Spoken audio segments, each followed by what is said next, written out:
Your chest tightens before your mind even knows why. Heat rushes to your face, a fizz of static in your limbs, and the room narrows as if someone dimmed the edges of your vision. Your phone lights up, a tone you recognize as trouble, and your heart sprints without asking permission. You say something sharp or you shut down. Minutes later, the regret is as real as the headache behind your eyes. A colleague said one sentence. A partner's eyebrow lifted. A stranger cut you off. And yet your body felt like the alarm was for fire, not feedback. Sound familiar? Here's the shift. In the next 60 seconds, you will learn to catch the hijack as it starts. Feel blood flow back from your amygdala and choose your next move with clear prefrontal power.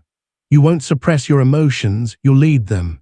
This first chapter is your seatbelt and your steering wheel, a daily, simple set of drills that turn panic into presence and presence into decisions you're proud of. The amygdala's job is to keep you alive, not to keep you kind. It floods you with alarms at the hint of threat, and modern life throws thousands of hints. But here's the part you can use: blood follows focus. When you deliberately move attention to breath, eyes, and naming, you nudge resources away from the limbic siren and back to the prefrontal cortex where planning lives. That's not theory, that's design. Today you install the Circuit Breaker Minute, a compact routine you can run anytime, anywhere, without looking odd. Think of it as a pocket-sized fire extinguisher that also happens to remodel your nervous system through repetition. 1 minute, 3 moves, and you are back in the driver's seat. Start with the breath switch. Inhale for 4, hold for 4, exhale for 6. You'll call it 4-4-6. The exhale longer than the inhale tells your vagus nerve that the tiger is not in the room. Keep your shoulders heavy and your jaw soft. Count out loud if you can, in a whisper if you must, or count silently on your fingers. Thumb touches 1 finger per beat. Your mind will try to argue that this is too simple for a storm that big. Smile at the mind and run the drill anyway. Simplicity is not weakness, it's leverage. While you breathe, anchor your eyes on one still point, a doorknob, a dot on the floor, so that your visual system stops scanning for threats it can't solve. That stillness becomes a message to your midbrain: stand down. As you breathe, you pair it with the name, claim, tame move. Quietly say, I'm having the sensation of heat in my face. I'm having the thought that I'm being attacked. I'm having the emotion of anger. You are not the heat, not the thought, not the emotion. You are the awareness noticing these visitors. This shift matters because language determines leadership inside you. When you name, you claim responsibility for what happens next, and in that claiming, you tame the escalation. You can feel the difference. The chest loosens by a notch, the tongue unties, the world widens a few inches. Let me show you how it lands in a real room. It was Tuesday, fluorescent lighting, a status meeting where everyone's laptops were slightly too loud. Maya, a project lead, presented a timeline. A senior manager, let's call him Eric, cut in with a flat, "That's unrealistic." Her cheeks burned. She felt the metallic taste behind the tongue, that old tell that she was about to defend herself into a corner.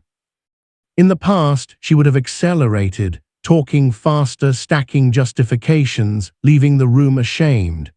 This time she dropped her eyes to the rim of her coffee cup and ran 4-4-6 twice. The air felt cool going in, warmer rolling out. She silently labeled, I'm having the thought that he's dismissing me. I'm having the emotion of anger. She lifted her gaze, and instead of a speech, she asked, which milestone looks most unrealistic to you? The room shifted. A specific answer appeared. The timeline was adjusted in 15 seconds.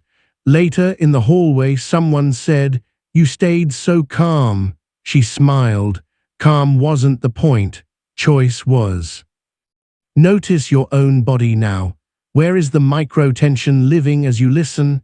Scan from your forehead to your jaw, from your chest to your belly, down to your calves and soles. Let the exhale be 10% longer. Unclench your toes. Feel the chair hold you, the fabric on your skin, the temperature on the back of your hands. You're teaching your nervous system to register safety cues on purpose. That's the doorway. The circuit breaker minute has a clear shape. You'll call the first 30 seconds the phrase frame, a deliberate stilling of breath, eyes, and language. You already know the breath. For the eyes, pick a stable point. For language, use the sentence stem I'm having the thought that, and I'm feeling, then comes the window widen. 20 seconds to ask yourself 2 questions that reopen the prefrontal windows. What else could be true? What's the smallest wise action here? Not the best possible action in the universe. The smallest wise action that tilts the moment. The brain loves small near-term wins. They release enough dopamine to keep you moving without the crash of perfectionism. End with 10 seconds of implementation cue. When X happens, I do Y. When Eric critiques, I ask one clarifying question. When the email stings, I breathe twice and write one sentence draft before replying. You are writing microcode for your day. Your amygdala will still do what it does. It will throw you weather. That's fine. We don't delete weather, we learn to sail. There's a rule you will practice like a musician scales, the 90-second weather rule. Emotions' chemical surge in the body often peaks and passes in about 90 seconds if you don't feed it with catastrophic storytelling.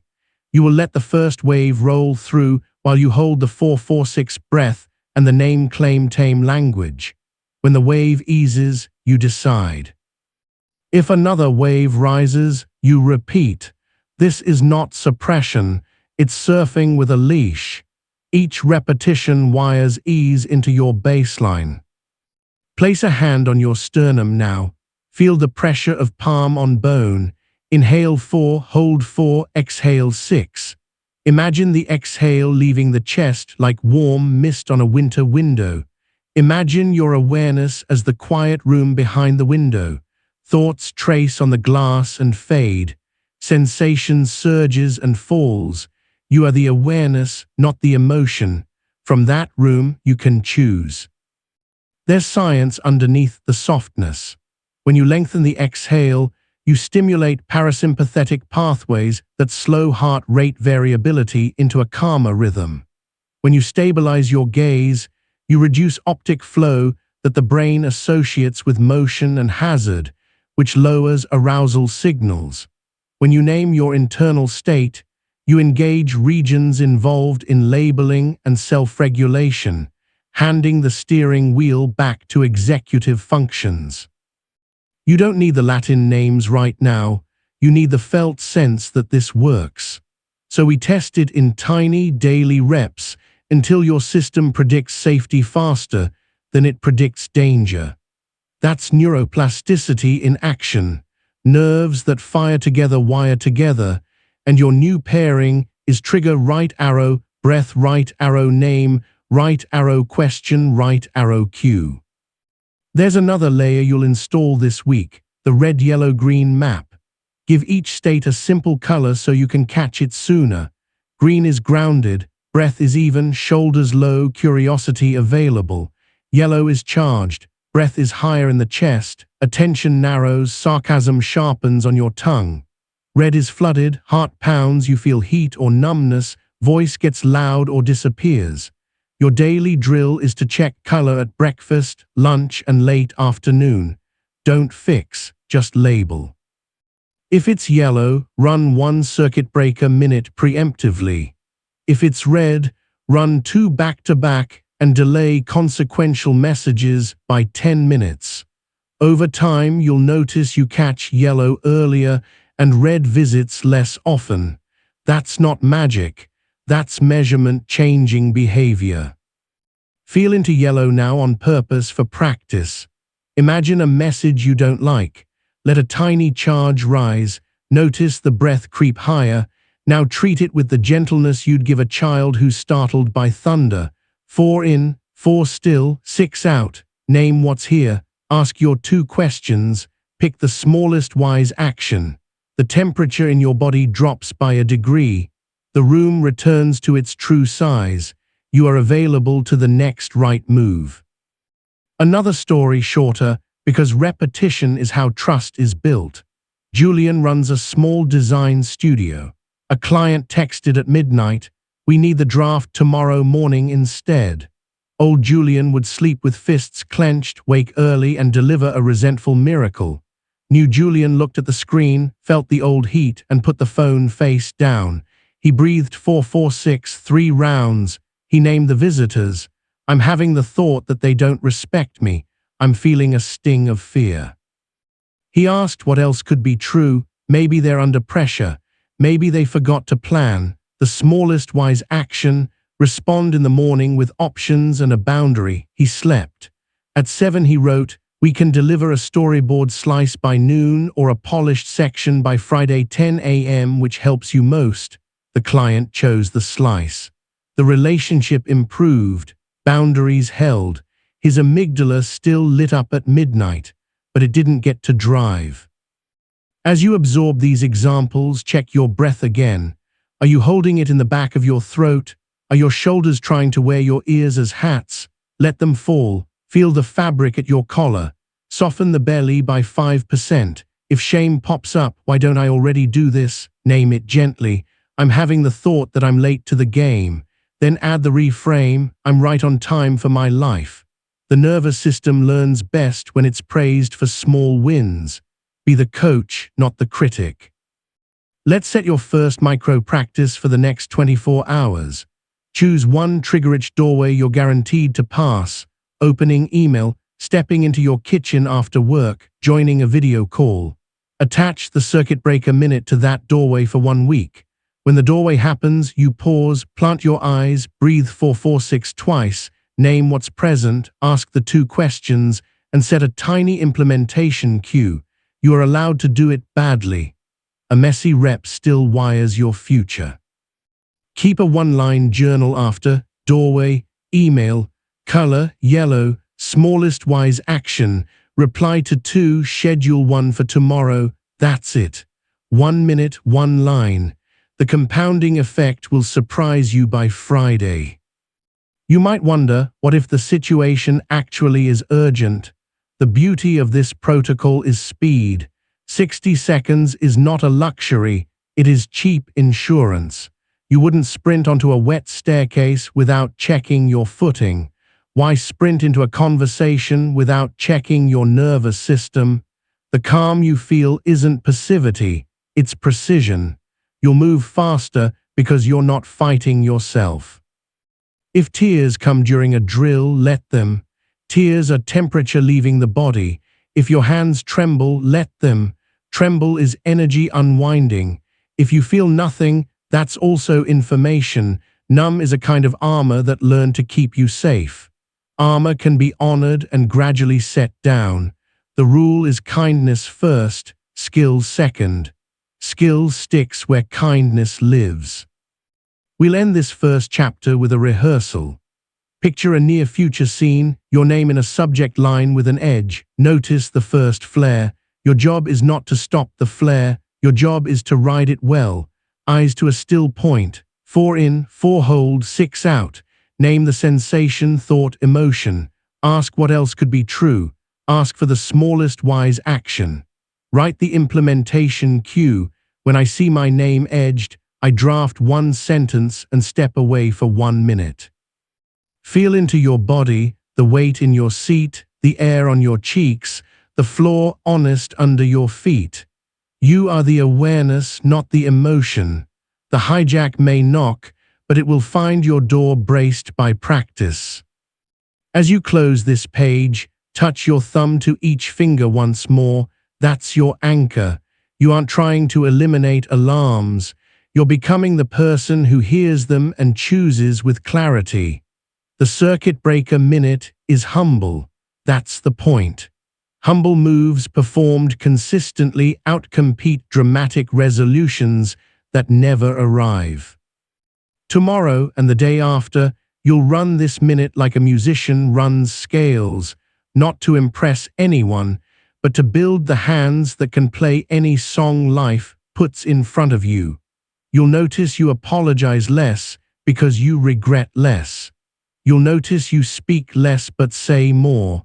You'll notice the weather still changes and it no longer decides your day. You woke up and your body had already started the day without you, jaw tight, scalp buzzing, a thin current under the skin before a single email arrived. That's the hidden cost of yesterday's hijacks. The nervous system learns to preload alarm. Today, you're going to redirect that preload. Your attention system, the reticular activating system, the brain's bouncer, decides what gets in. If you prime it for threat, it will show you 1,000 small dangers. If you prime it for cues of safety and agency, it will show you exits, allies, and options. The drill that makes this practical is called RAS retargeting.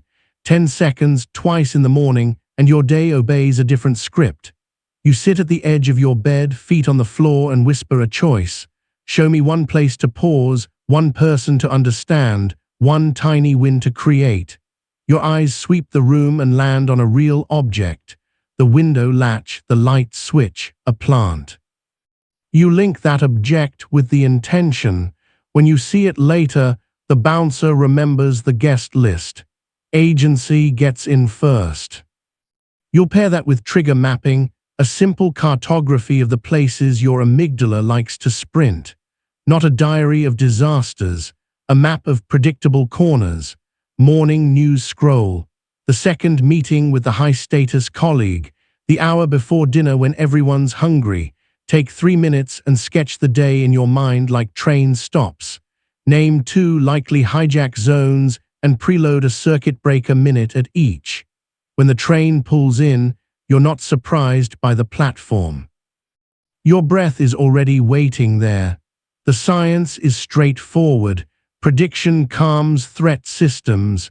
When your brain expects a wave, the wave feels smaller. That's not denial, that's physics in the body. Hold your mug now and notice its warmth in your palm. Inhale 4, hold 4, exhale 6. Listen for the furthest sound in your environment, the faint hum of traffic, a distant voice, the refrigerator's soft shudder.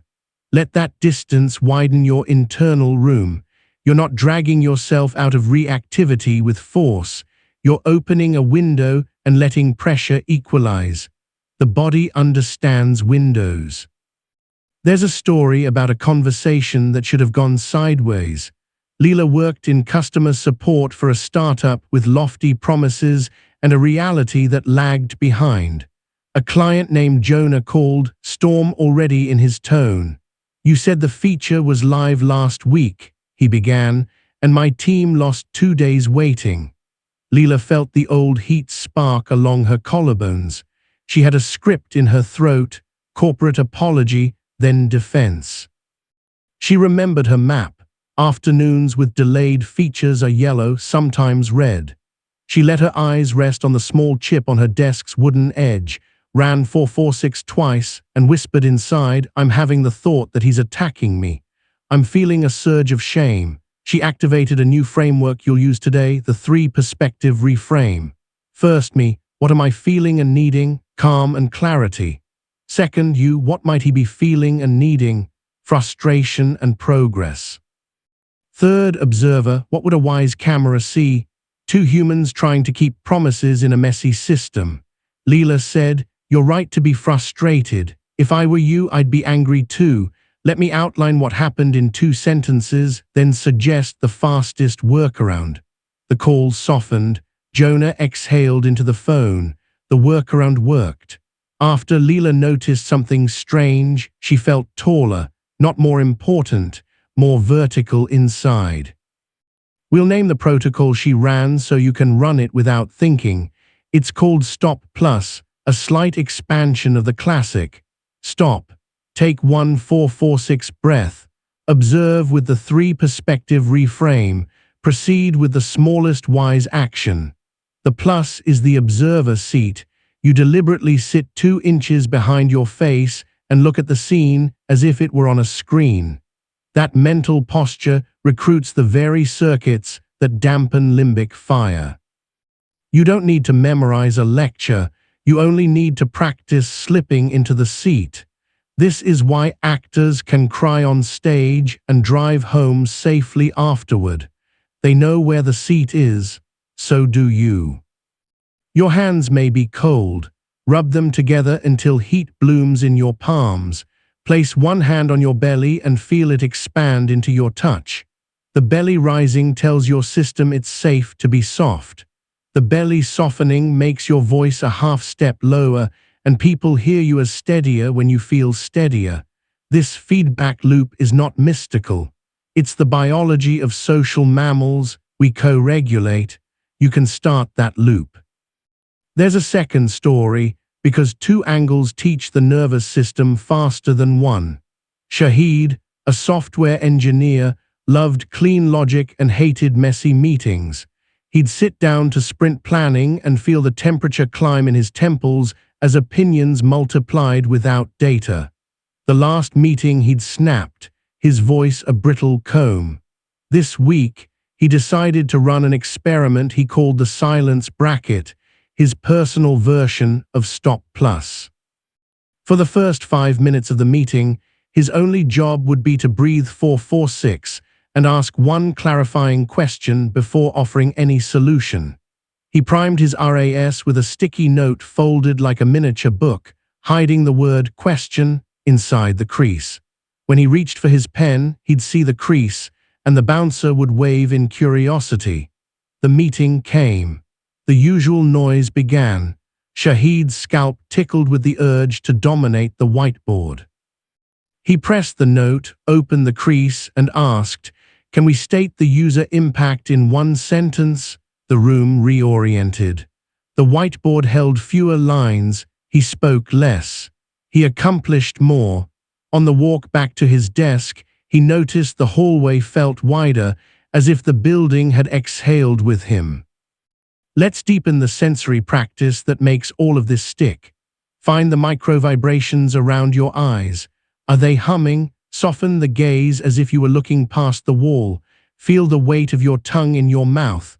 Let it rest on the floor of the mouth. Jaw unhooks. Shoulders drop by a millimeter. Presence is accumulated in millimeters. The identity turn here is subtle but firm. You are not the voice that panics. You are the room that voice echoes in. Voices come and go. The room remains. Now install the emotional alchemy ladder. It's a way to climb from red to usable yellow to honest green without pretending. You start by locating the exact word for your state, not fine or bad. Try tight, raw, brittle, foggy, electric. That precision is a rung. Then you add one of 3 dissolvers: breath, naming, or perspective. Breathing is 4-4-6. Naming is I'm having the thought that. Perspective is the 3 perspective reframe. After each dissolver, you check for a tiny shift. 2% looser is a rung. Once you're on that rung, you do the smallest wise action, not to fix the whole mountain, but to prove to your nervous system you can move. The ladder works because brains love evidence. Micro-evidence is still evidence. After a week, 2% becomes 8. 8 becomes habit. If shame rises because you wanted to be the person who never gets hijacked in the first place, catch that too. Shame is just heat with a story. Put a hand on your chest again, meet the heat with palm warmth, and say, "There is weather here. I am the sky." It's not a mantra to avoid reality. It's a reminder of scale. Weather looks big from the ground and small from space. Your awareness is the space. Your amygdala is a local storm. We'll add a pre-commitment micro-practice called the 2-line boundary. It protects future you when the sprint is hot. You write 2 sentences on a card or in your notes app and keep them visible during known hijack zones. The sentences start, "Here's what I'm willing to do," and "Here's what I'm not willing to do." In the moment, you read them out loud or silently before you type the next message. This pre-commits your prefrontal agreements so they're easier to honor under heat. Behavior science calls this an implementation intention. Your body calls it relief. When you know your stance, the animal in you settles. The tail stops tucking. You choose with a spine. Touch the back of your neck for a breath and feel the skin cooler than your hand. That temperature difference is a cue. You live in a body, not just a mind. Bodies respond to texture and temperature faster than to logic. So keep a texture anchor nearby, a smooth stone, a woven bracelet, a wooden pen. When the hijack hum begins, you let your fingers travel the texture. It's not superstition. It's an afferent signal up the nerve highways telling your brain, we're here, we're real, we can orient. Sometimes the threat is not external. It's the internal critic rehearsing the past at 2 a.m. For that, run the night watch protocol. When you wake with a spike in a story, don't wrestle the story. Slide to the edge of the bed, put your feet on the floor, and count a ladder out loud to 5 on the exhale. 1, 2, 3, 4, 5. Then whisper, I'm having the thought that I ruined it. I'm having the sensation of a tight throat. I'm willing to feel this and not solve it at 2 a.m. Lay your palm on the belly and keep the exhale longer.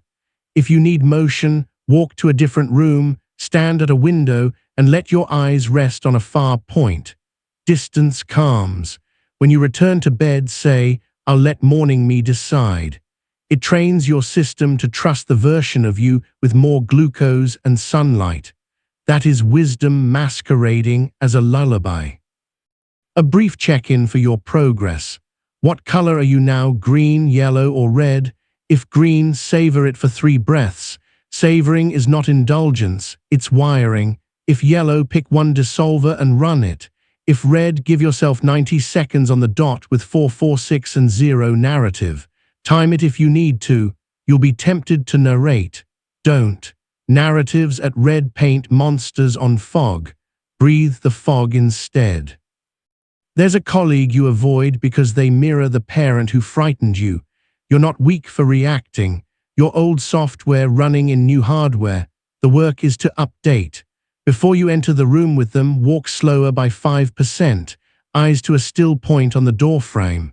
Whisper, show me one place to pause, one person to understand, one tiny win to create. That primes the bouncer. After the meeting, give yourself a 30-second debrief. What did I feel? What did I do? What would the observer suggest for next time? Keep it to 3 lines, no essays. You are not prosecuting yourself, you're training. The identity turn gets stronger. You're not the reactive pattern. You're the trainer running precise drills with care. Consider now the micro-tension in your calves. Is it coiled, ready to flee? Bend your ankles gently. Flex toes toward shins and feel the stretch across the back line. As you exhale, imagine heat draining out through your heels. The body stores what the mind will not metabolize. You're learning to metabolize in motion. A final story for this chapter, because you deserve to picture yourself winning. Carmen manages a restaurant. Friday rush, ovens singing, tickets cascading like confetti. A server drops a tray.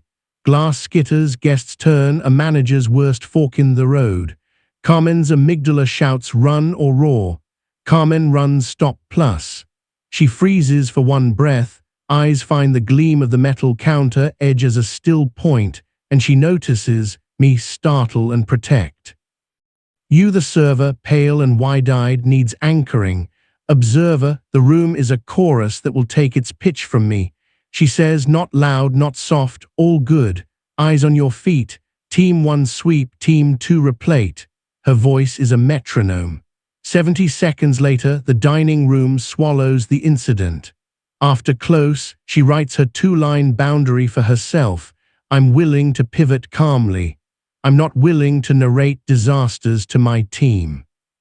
She goes home, stands in her kitchen, feels the cool of the countertop under her forearms, and breathes. She notices she isn't exhausted in the same way. She is used, not used up. You will slip, everyone slips. The trick is not to make slips your identity. When you spike, apologize cleanly if needed. I reacted instead of responding. I'm practicing something different. Then run your debrief and pre-plan the next rehearsal. The person you most need to convince is your nervous system, and it is convinced by repetition and gentleness, not grand declarations. Before you turn the page, set your next 24 hours. Choose 2 hijack zones to map, 1 morning RAS retargeting whisper, and 1 texture anchor to carry. Write your 2-line boundary for a likely pressure moment tomorrow. Prime your bouncer by looking at a real object and linking it to your intention. Breathe 4-4-6 twice, right now, and feel your ribs move like doors on quiet hinges. Taste the saliva in your mouth, a sign the parasympathetic is home. Hear the smallest sound in the room. You are the awareness, not the emotion, not the thought, not the weather. You are the room where wise choices become habits. The hijack can knock. You'll answer with drills, not drama. You've strengthened your pause in the heat. Now you'll learn to set the field before the heat arrives.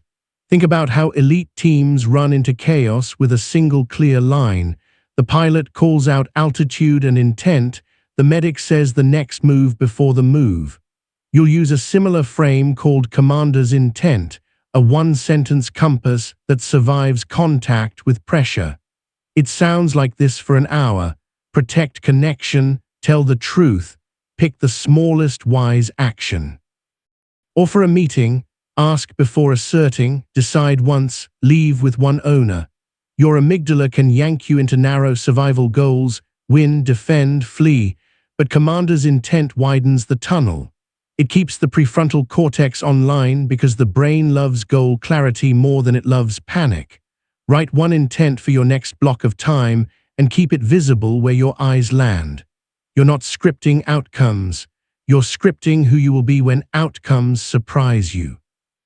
Before we apply it, tune your instrument. Sit and feel the pressure of your sit bones on the chair. Let your inhale roll to 4, rest at 4, release for 6. Notice the air cooler at the nostrils, warmer at the back of the throat. Track the weight of your clothes at your shoulders. Listen for the quietest sound in the room, then the next furthest sound beyond the room. This double listening nudges your nervous system from tunnel to panorama. You are not bracing to survive the hour, you are preparing to steer it. You are the awareness, not the emotion. The second framework today is the 5% slower rule. When your voice, hands, or feet start sprinting, your brain believes the sprint means danger. Slow any one channel by 5%, pace of walk, tempo of voice, speed of typing, and the body infers safety. 5% is invisible to others, but your interoception notices. It's a lever on the autonomic gear shift. You'll pair 5% slower with commander's intent like reins on a strong horse. One tells you where, the other keeps you steady enough to get there. Neuroscience translation: small, repeatable motor changes signal the brainstem that you're not being chased, which frees the prefrontal to think. You have felt the opposite, your fingers flying over keys, mind shrinking into corners. Now you'll feel the correction, fingers deliberate, mind wide.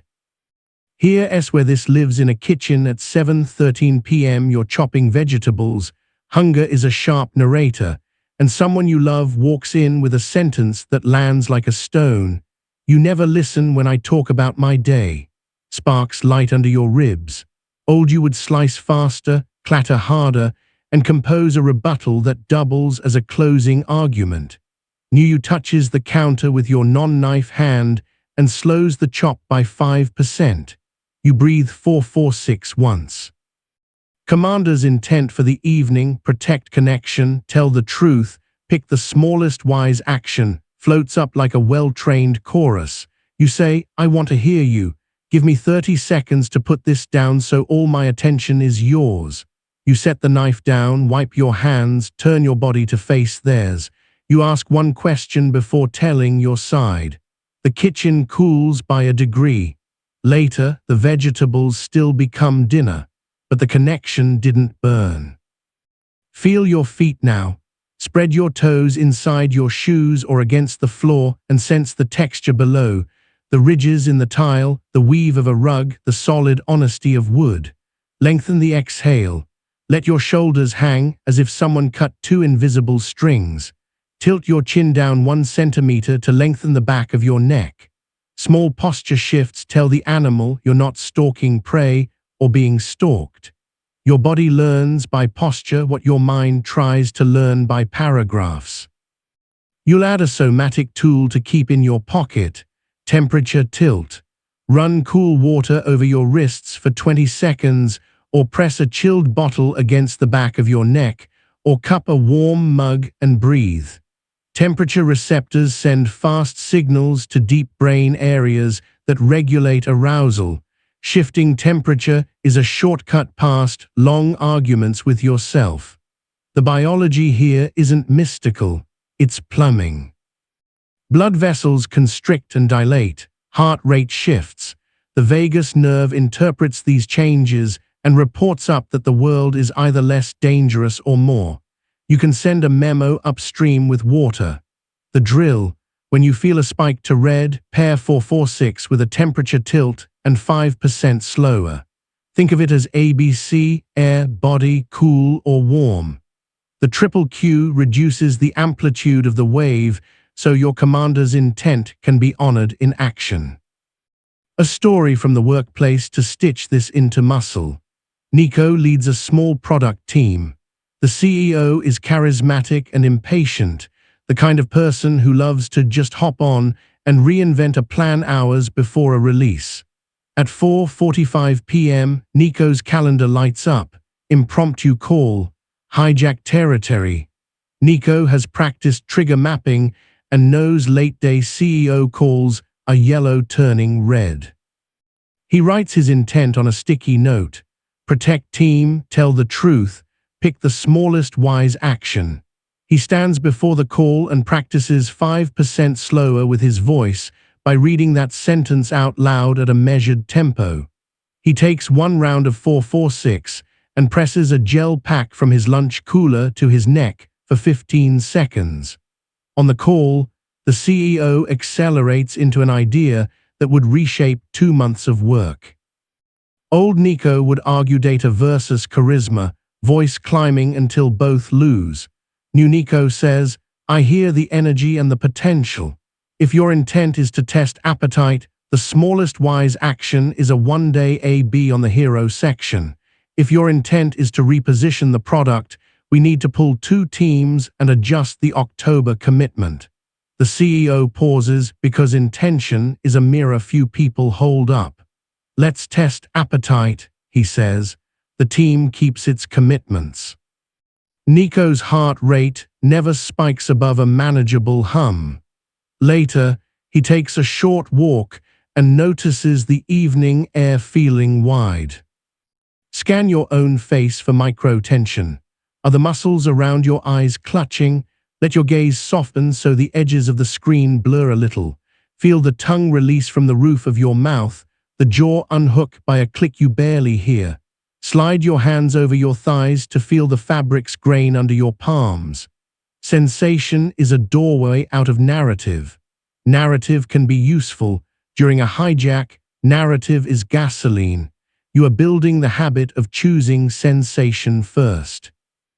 Another angle to strengthen this work is choice architecture, the art of arranging your environment so wise choices are easier than reactive ones. This isn't willpower theater, it's friction math. Put your phone charger across the room so doomscrolling requires standing. Put a glass next to your sink so 446 arrives with a sip. Put a sticky note on your laptop bezel with your commander's intent so your eyes can land on it when adrenaline tries to edit your character. The basal ganglia automate what is close and easy. You're giving your future self the gift of easy goodness. Each little placement is a vote for the identity you're practicing. A person who responds, not reacts. Notice your breath dropping lower. If it isn't, send it lower by placing a book on your belly and letting it rise as you inhale. The weight gives feedback. Interoception sharpens when you give it simple loops of signal and response. When you can feel your body more accurately, you can regulate faster. People think emotional mastery means feeling less. Often it means feeling sooner, so the storm can be steered before it rips shingles from the roof. We'll practice the sanctuary room, a visualization that changes state quickly because the nervous system treats imagined and real cues similarly. Close your eyes for a moment. Picture a room you love or one you invent, a high window with late light, a wooden table, a chair that fits your back. On one wall is a brass plaque with your commander's intent for the next hour, engraved as if it were the most normal thing. On the table is a small bowl of smooth stones, the texture anchors. In this room, you move 5% slower by default. The air smells faintly of something clean, citrus, or rain. You enter this room before a hard conversation, and you leave through a different door into the moment. The body believes rooms. Build this one in your mind and visit it for 60 seconds when the calendar says trouble. A brief personal anecdote, because these drills live in ordinary hours. I once coached someone who dreaded family group chats. Every ping felt like a demand. He would stare at the screen, feel his scalp prickle, and either reply with a sharpness that cut or disappear, both of which earned him a reputation he didn't want. We installed commander's intent for the chat. Protect dignity, be kind, pick the smallest wise action. He placed his phone face down on a folded kitchen towel to remove the high-contrast lure.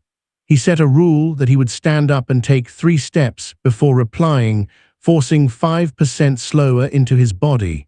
He used temperature tilt by rinsing his hands under cool water while composing the first line. 6 weeks later, he said the family hadn't changed much, but he had. The chat still pinged. His nervous system didn't leap. When he did get pulled, he noticed it sooner and recovered in 1 minute instead of 1 day. Progress is often measured in recovery time. Return to your senses. Feel the air at the wrists. Hear the small hum that you usually ignore. Taste the plainness in your mouth. If it's dry, sip water and notice the temperature as it moves down. You are weaving your attention back into the body because that is where regulation lives. The mind is a brilliant narrator and a poor thermostat. The body is both. Let's set a micro-practice for the next 24 hours called 3 doors.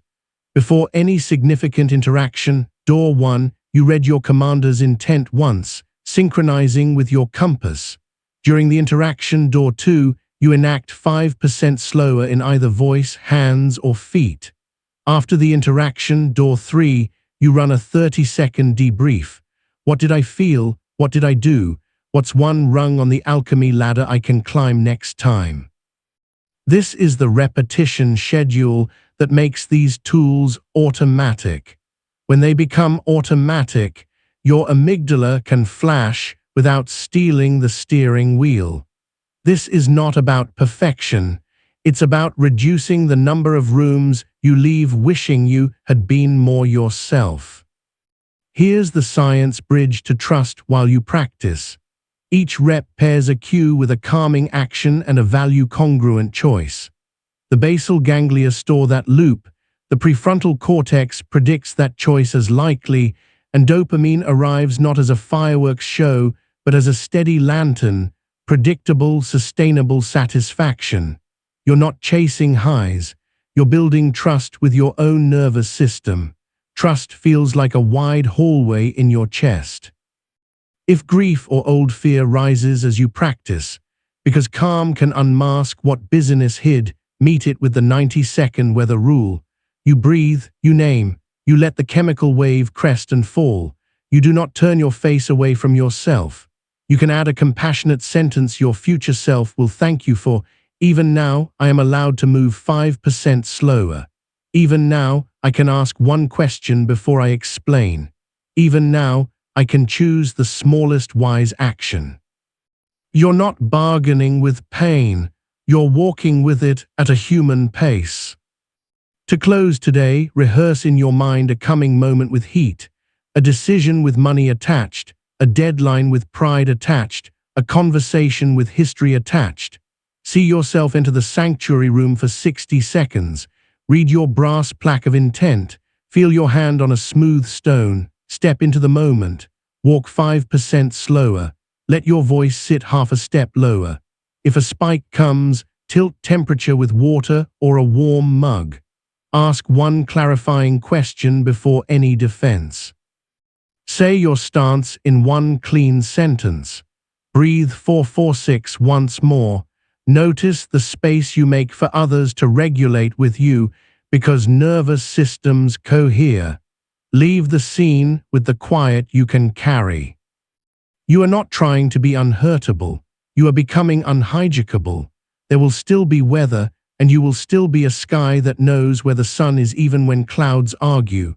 Commander's intent sets the compass. 5% slower keeps the reins light. Choice architecture lays the path. Temperature tilt changes the air. Together they build a day that feels like yours from the inside. When you look back, you won't remember every breath. You'll remember the way your words matched your values under heat. That is what you were after when you started. That is what repetition buys. You've learned to calm the surge and steer in the moment. Now you'll learn to repair quickly and preload trust so fewer fires start. Emotional mastery isn't a life without ruptures.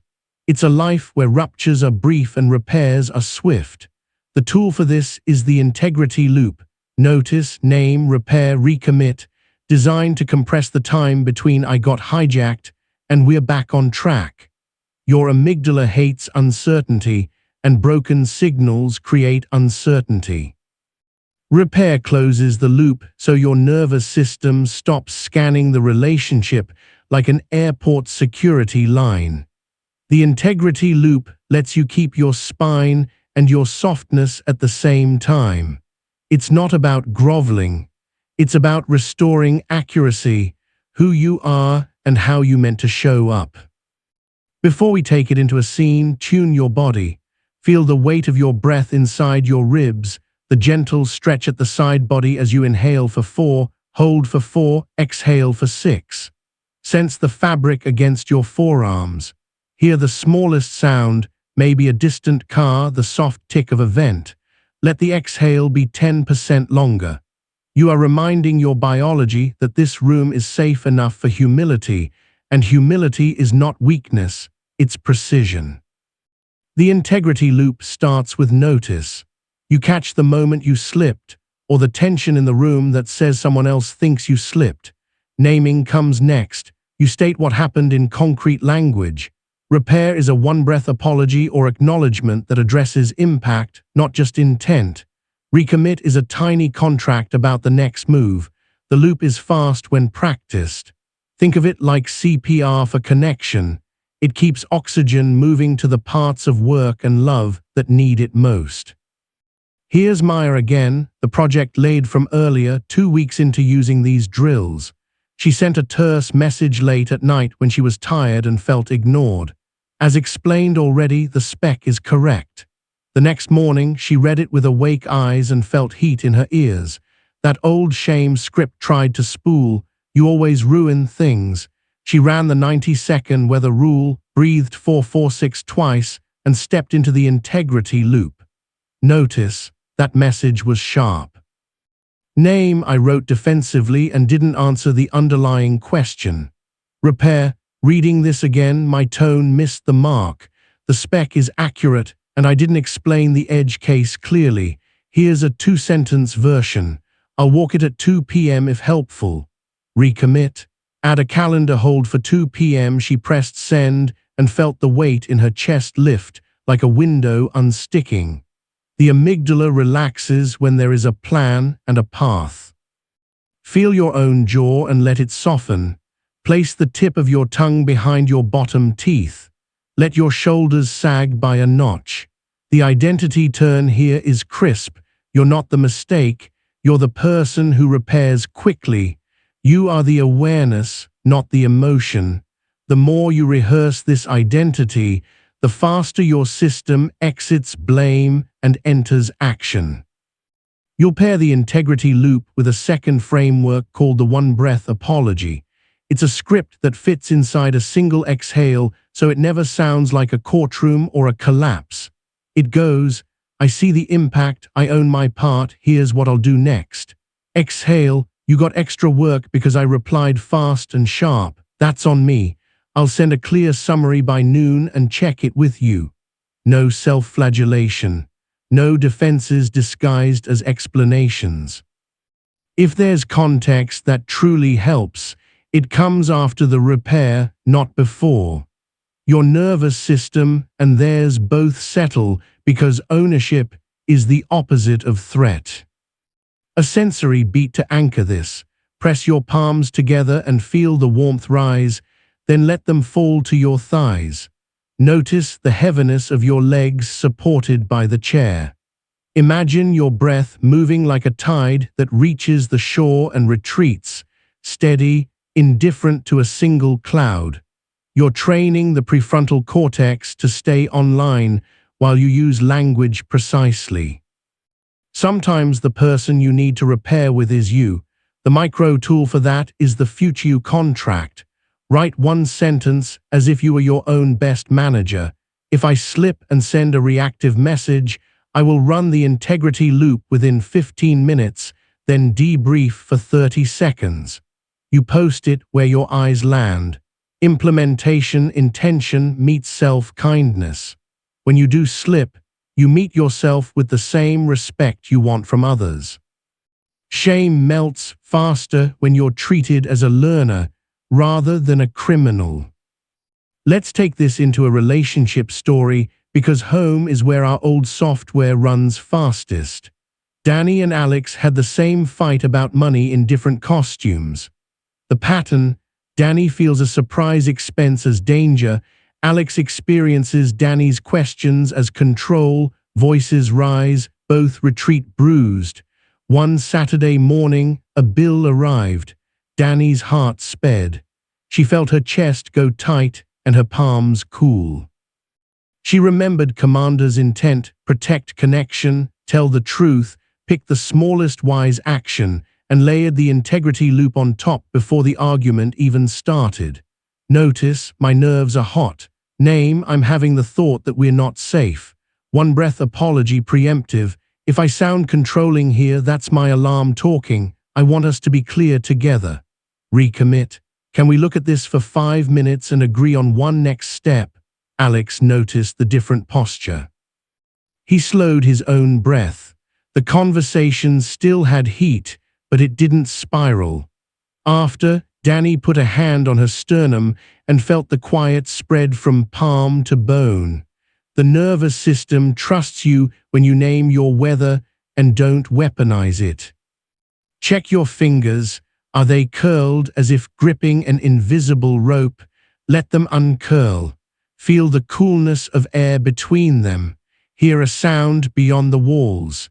You are widening the frame on purpose to keep your biology in a learning zone.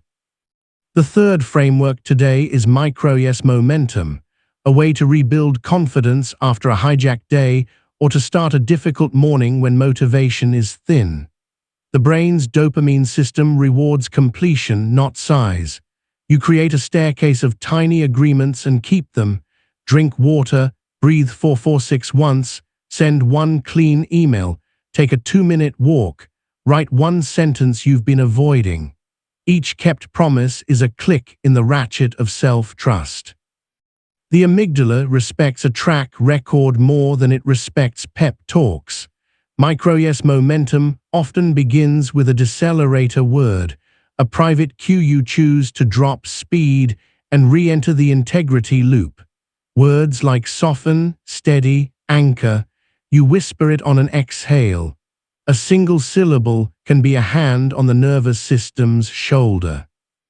A work anecdote to land this. Priya is a new team lead who hates confrontation and overworks to avoid it. Her calendar looks like a Jenga tower. Last week, she snapped at a teammate who missed a handoff. She saw his face close. Old Priya would pretend nothing happened and carry the guilt like a stone in her pocket.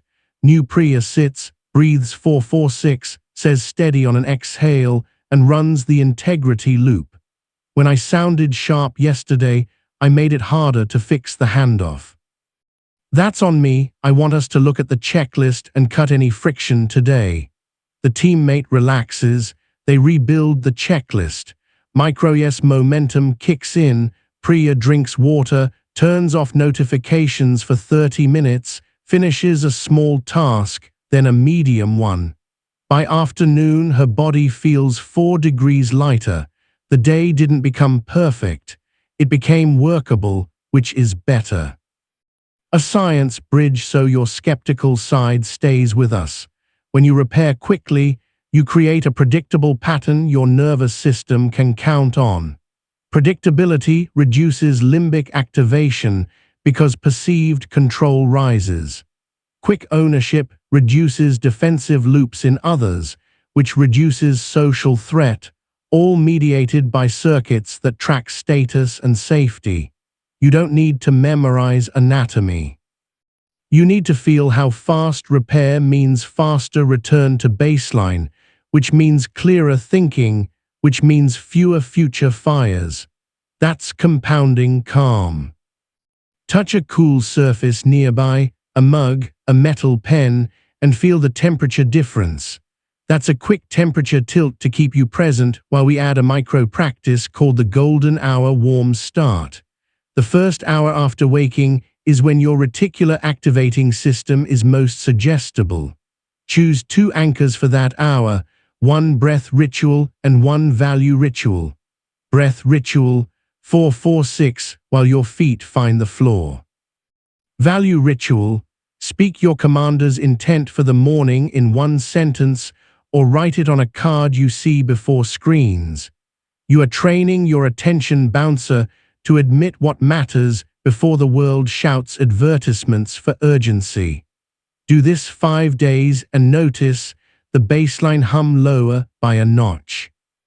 Sometimes the repair isn't with words at all. It's with presence. That's where the sanctuary room visualization becomes a shared space. Before a hard conversation, imagine inviting the other person into that room, light slanting in, a table that fits both of you, your values engraved on the wall. When you speak from that room, your tone carries the architecture. People hear the difference even when they don't have your vocabulary for it. They feel the windows open. There's a story about a founder named Elena who believed urgency was love. She rushed because she cared. Her team experienced the rush as chaos. When revenue dipped, she panicked and proposed changing 3 product pillars in a single week.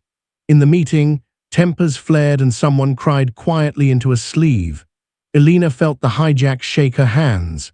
She placed them flat on the table, pressed her palms down to feel the wood's grain, and slowed her voice by 5%. She ran the integrity loop publicly. I'm noticing I'm pushing to move everything at once. The impact is confusion and fear. I own that. My intent is to protect the runway and our promises. The smallest wise action is to choose 1 pillar for experimentation and 1 metric for the next 10 days. The room exhaled. After, Elena took a walk around the block and cried, not from shame but from relief. She had learned to be a strong leader without being a fast leader all the time. Her identity shifted, not savior, steward. Scan your calves and feet. Flex toes toward your shins and feel the stretch along the back line. Let the exhale run 6, maybe 7 counts.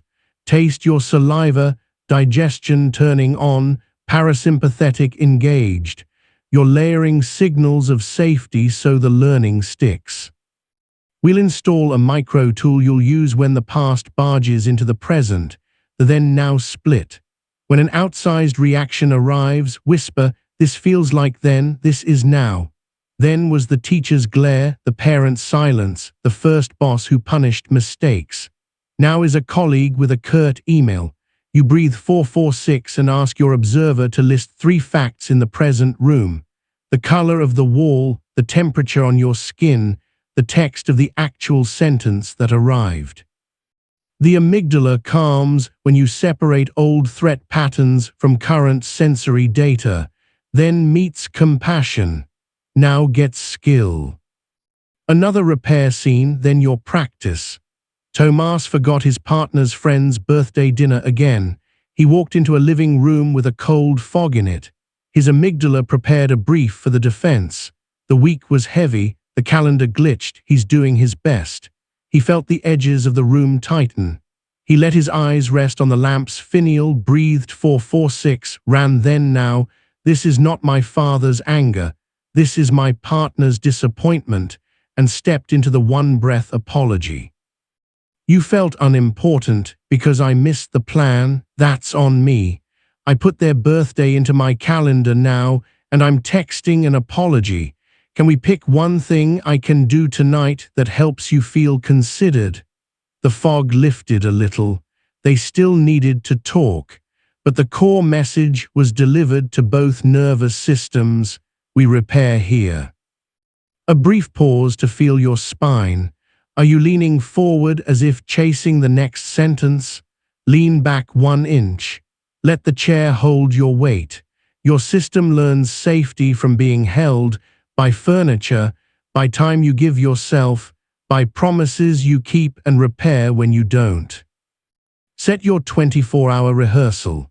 Choose one relationship and pre-commit to running the integrity loop once this week, even for a tiny rupture. Identify your decelerator word and whisper it on an exhale during a hot minute. Start micro-yes momentum with 3 small agreements you can keep before noon. Water, 1 clear message, 1 step outside. Write your future contract where you'll see it. If I react, I repair in 15 minutes. In your golden hour tomorrow, breathe 446 with your feet on the floor and speak your commander's intent into the room. If a hijack spikes, use then now and the one-breath apology.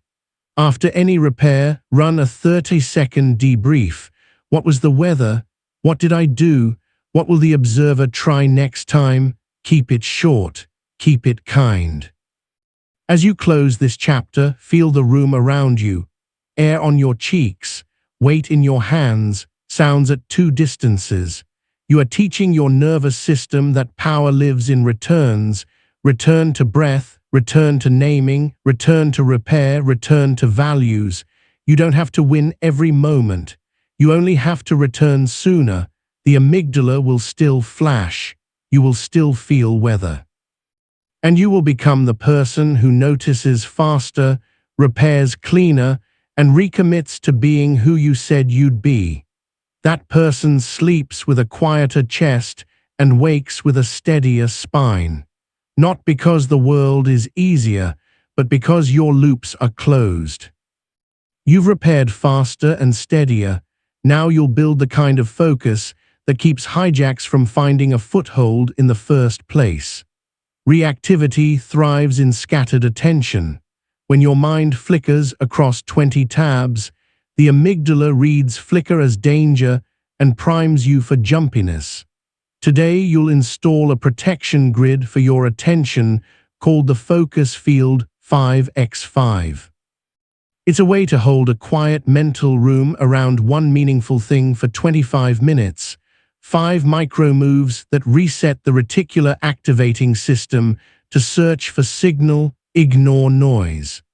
You'll pair it with Dialogue Dock, a method for docking your inner critic so it stops tugging on your sleeve while you work. Together, they turn your day from alert confetti into a line you can follow. Before the grid, tune your instrument. Inhale for 4, hold for 4, exhale for 6. Feel the chair hold your weight. Let your eyes land on a steady object, the corner of a frame, a screw head, 1 pixel's glow. Notice the air cooler at the entrance of your nose and warmer at the exit. Roll your shoulders once and let them drop a centimeter. You are sending your midbrain a simple memo: we can afford to focus. The focus field 5x5 is simple on purpose. 5 micro moves, 5 minutes to set, 25 minutes to run. First frame, write one sentence about what matters in the next 25 minutes, not a paragraph. One declarative line, draft the opening scene, reconcile invoices for March, learn the first 5 chords. Second fence, choose a bright boundary you can see and feel. Close all but one tab and put your phone face down on a folded cloth across the room. The cloth matters, it removes the glossy lure. Third fuel, take 3, 4, 4, 6 breaths and 1 sip of water, then stand up and sit down once to wake the posture that can sustain attention. Fourth flag, place a physical marker at your side, a pen turned sideways or a small stone. That is your return flag. When your mind wanders, your fingers touch it and you come back without commentary.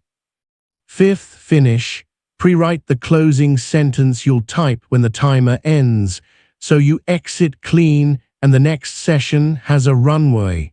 The ritual becomes a metronome. Attention learns stability by rhythm, not by willpower tantrums. Set your own first frame now, quietly in your mind. Feel how the sentence sharpens the edges of the next 25 minutes. Notice any twitch in your fingers to check a message. Don't argue with the twitch. Touch the return flag if you have one, or touch your thumb to your middle finger twice like a double click. That tactile cue is a friendly hand on the shoulder of a skittish horse. You are the awareness, not the twitch. An anecdote to make this concrete.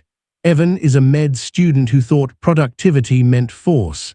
He would attack an 8-hour block and dissolve into a slurry of notes and guilt by hour 3.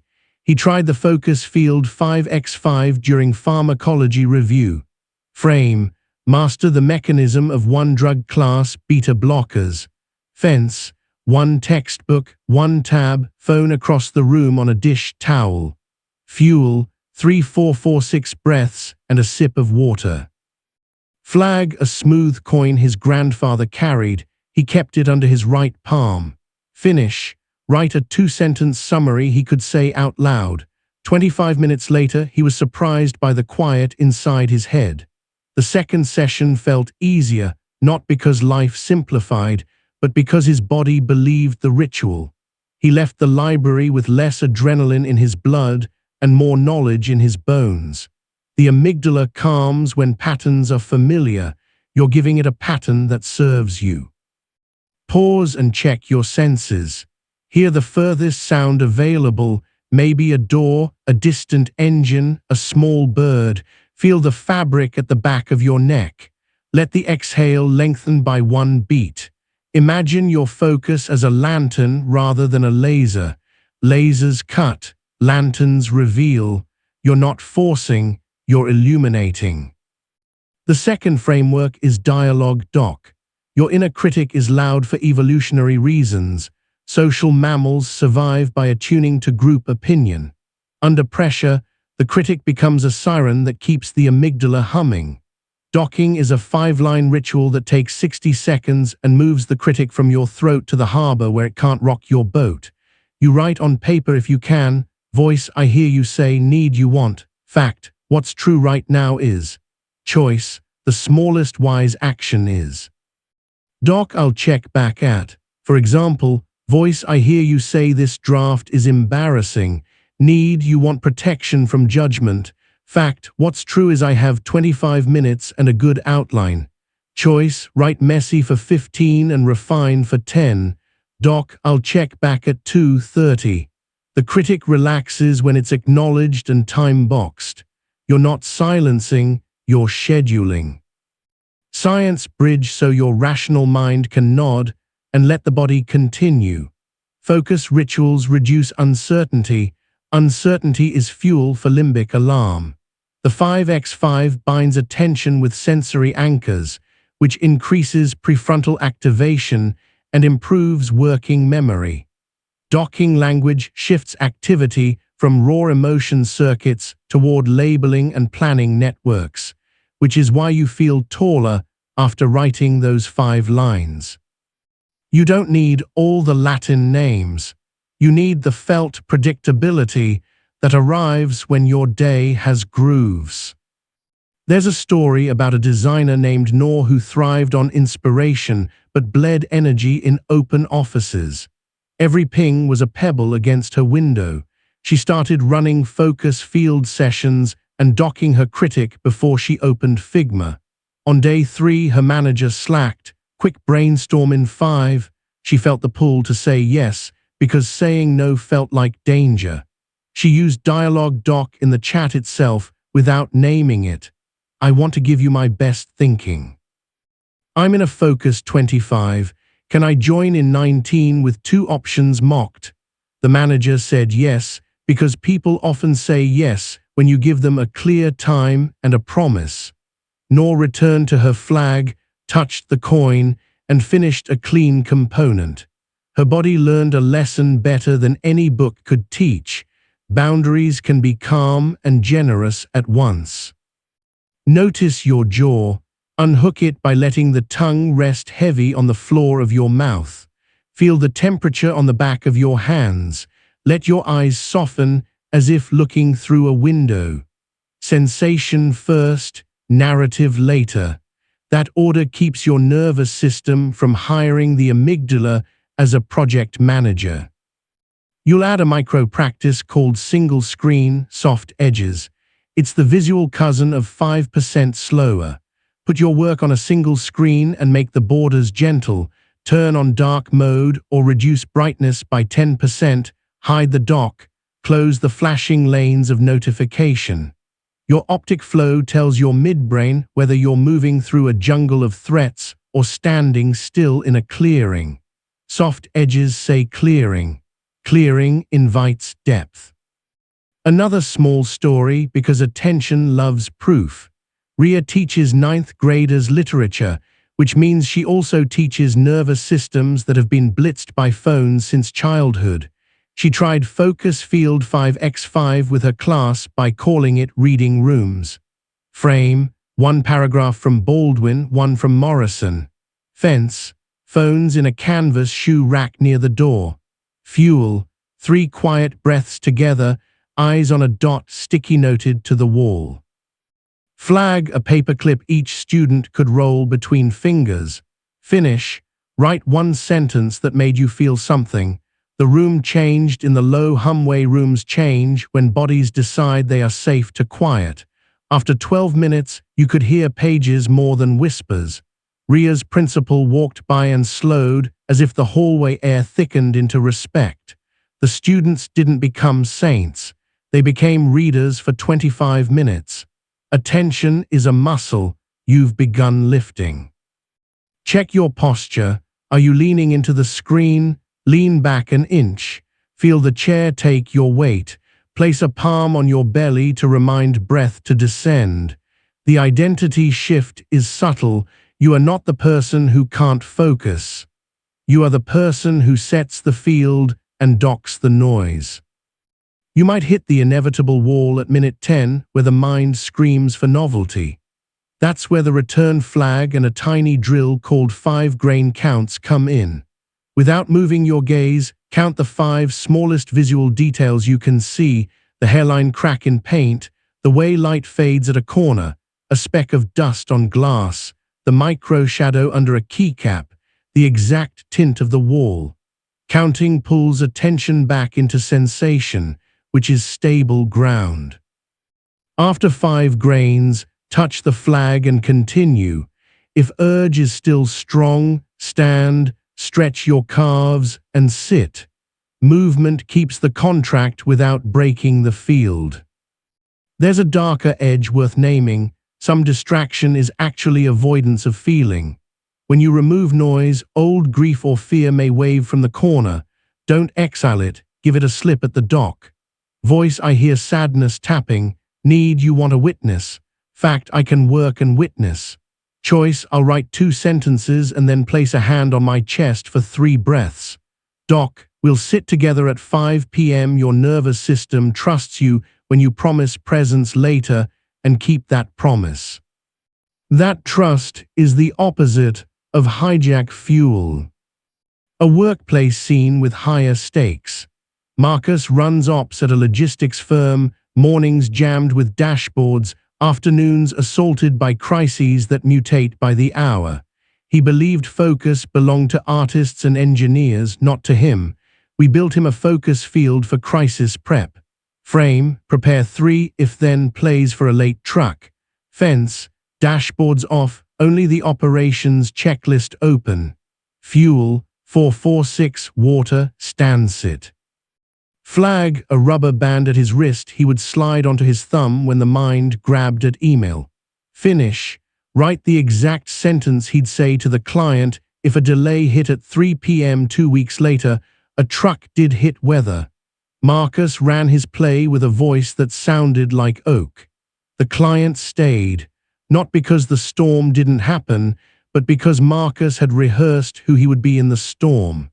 Attention is preparation's twin brother. Return to your senses. Feel the curve of your ribs under your palms as you inhale. Hear one near sound, then a far one. Taste whatever's in your mouth without label, metallic from coffee, sweet from gum, neutral from water. Let the exhale be long enough to notice the moment it decides to end. You're making the body the stage on which focus performs. A small addition for your mornings, the 2 windows start. Before screens, you look out a real window for 60 seconds, naming 3 real-world details: the sway of a branch, a cloud's edge, the angle of light. Then you look at a mental window, your focus field sentence for the first 25 minutes. The visual system calibrates to depth and distance in that first minute. Give it the horizon, then the task. This reduces the tunnel that screen-first mornings create. Your amygdala reads horizons as safety. Let it. If you work with others, make the focus field visible. A sticky note on your laptop lid that says, in a 25, back at 45, teaches your environment to respect your boundaries without drama. This is social choice architecture. You design others' expectations the way you designed your desk. People can still interrupt, many will choose not to, and when they do, you'll dock, repair if needed, and return. One more story from home, because focus with loved ones is the secret backbone of love. Chiara realized that she was with her partner, but always half glancing at a glowing rectangle. They set a nightly focus field for connection. Frame, be with each other without screens from 8:00 to 8:25. Fence, both phones in a blue ceramic bowl on the bookshelf, face down on a folded napkin. Fuel, 3 breaths together, a sip of tea.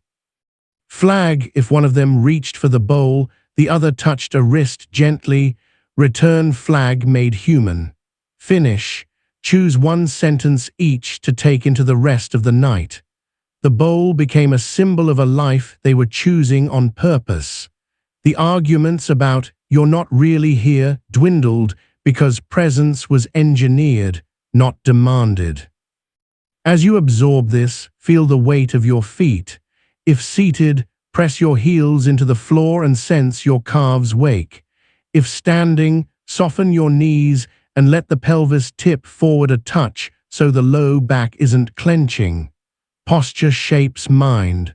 A relaxed base allows a steady beam. Set your 24-hour practice. Run 2 focus field 5x5 sessions tomorrow, 1 on a task that matters and 1 on a task you tend to flee.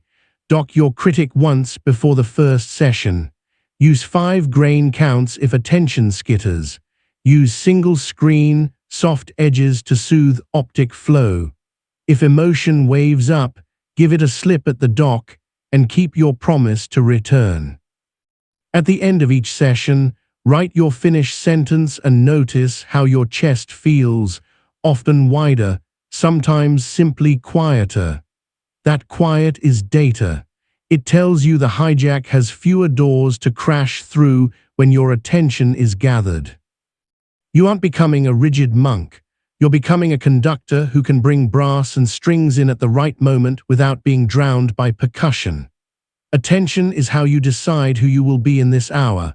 You protect it the way you protect your breath in cold air, gentle, steady, through a scarf of simple rituals.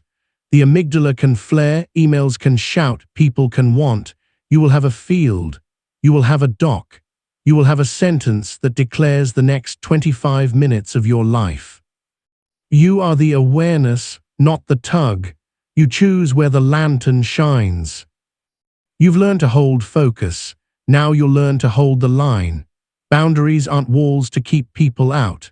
They're doors with hinges you control.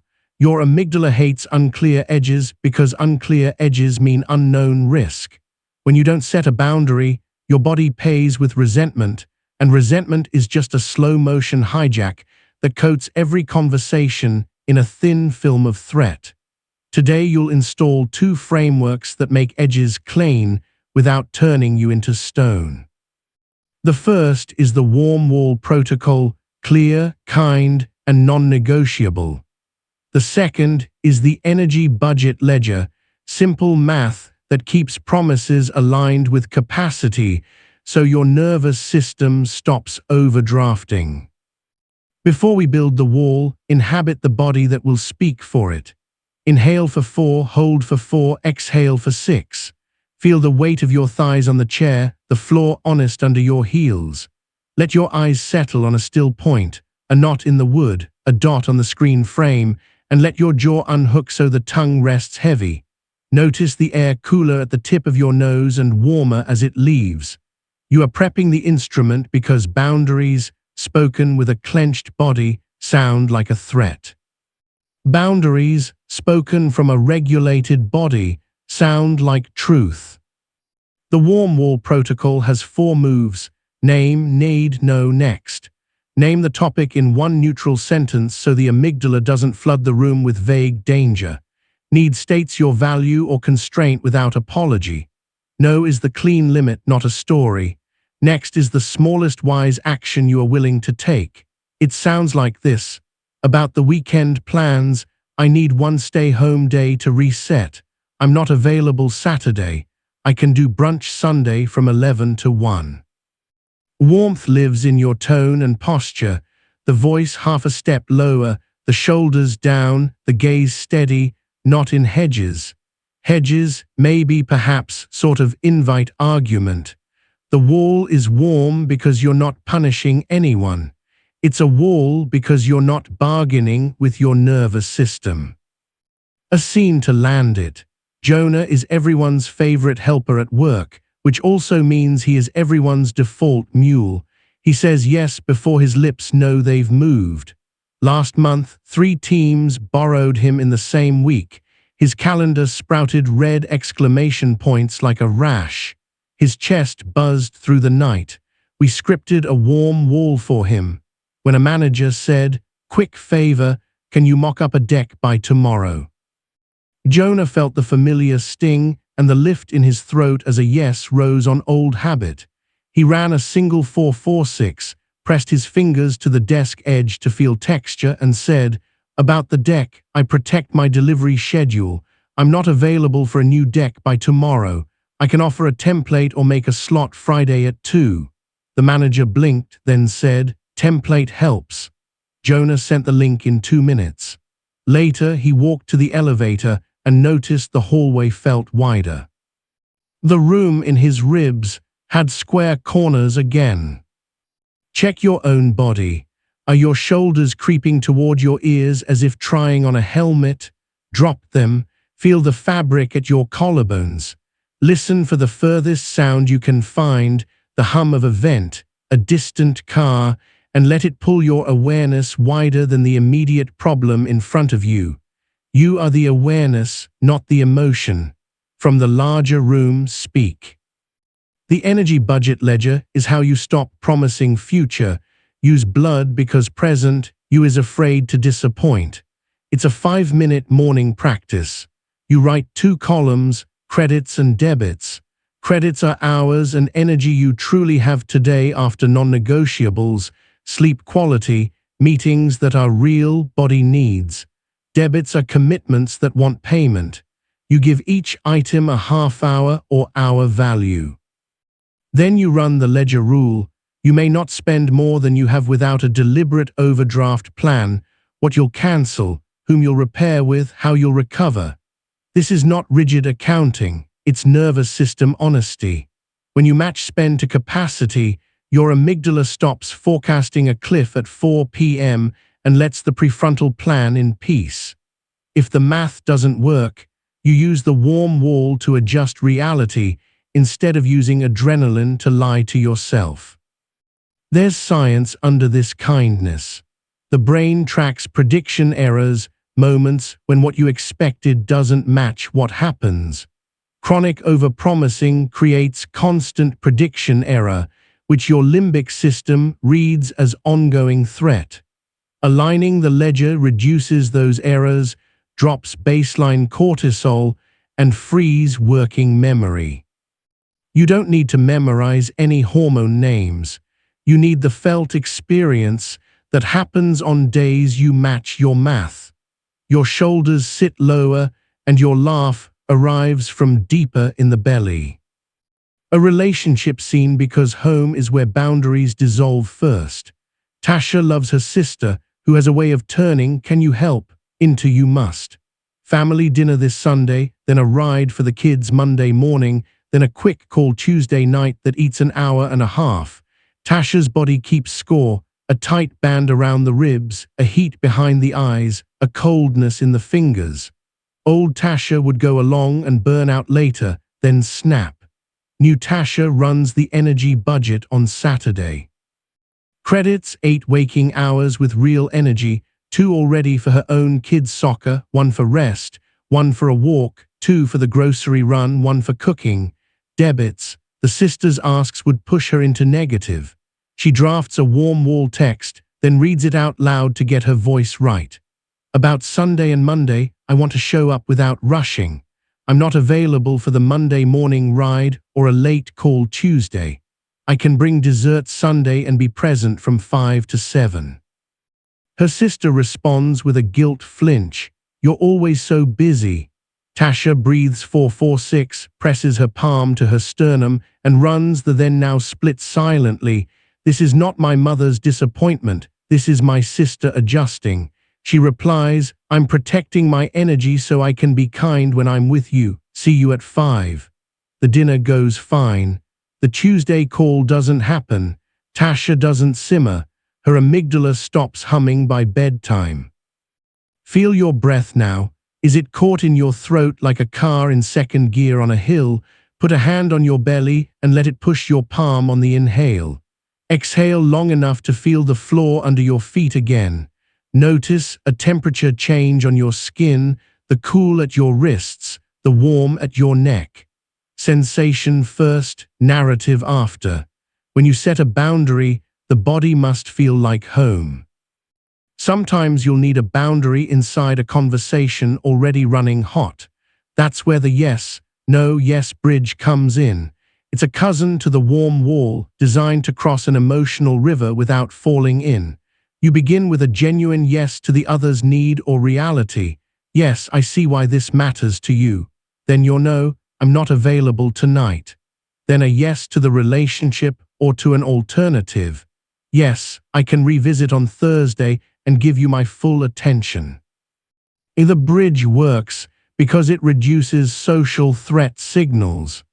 The amygdala hears connection at both ends and stops trying to bite the middle. A quick workplace example.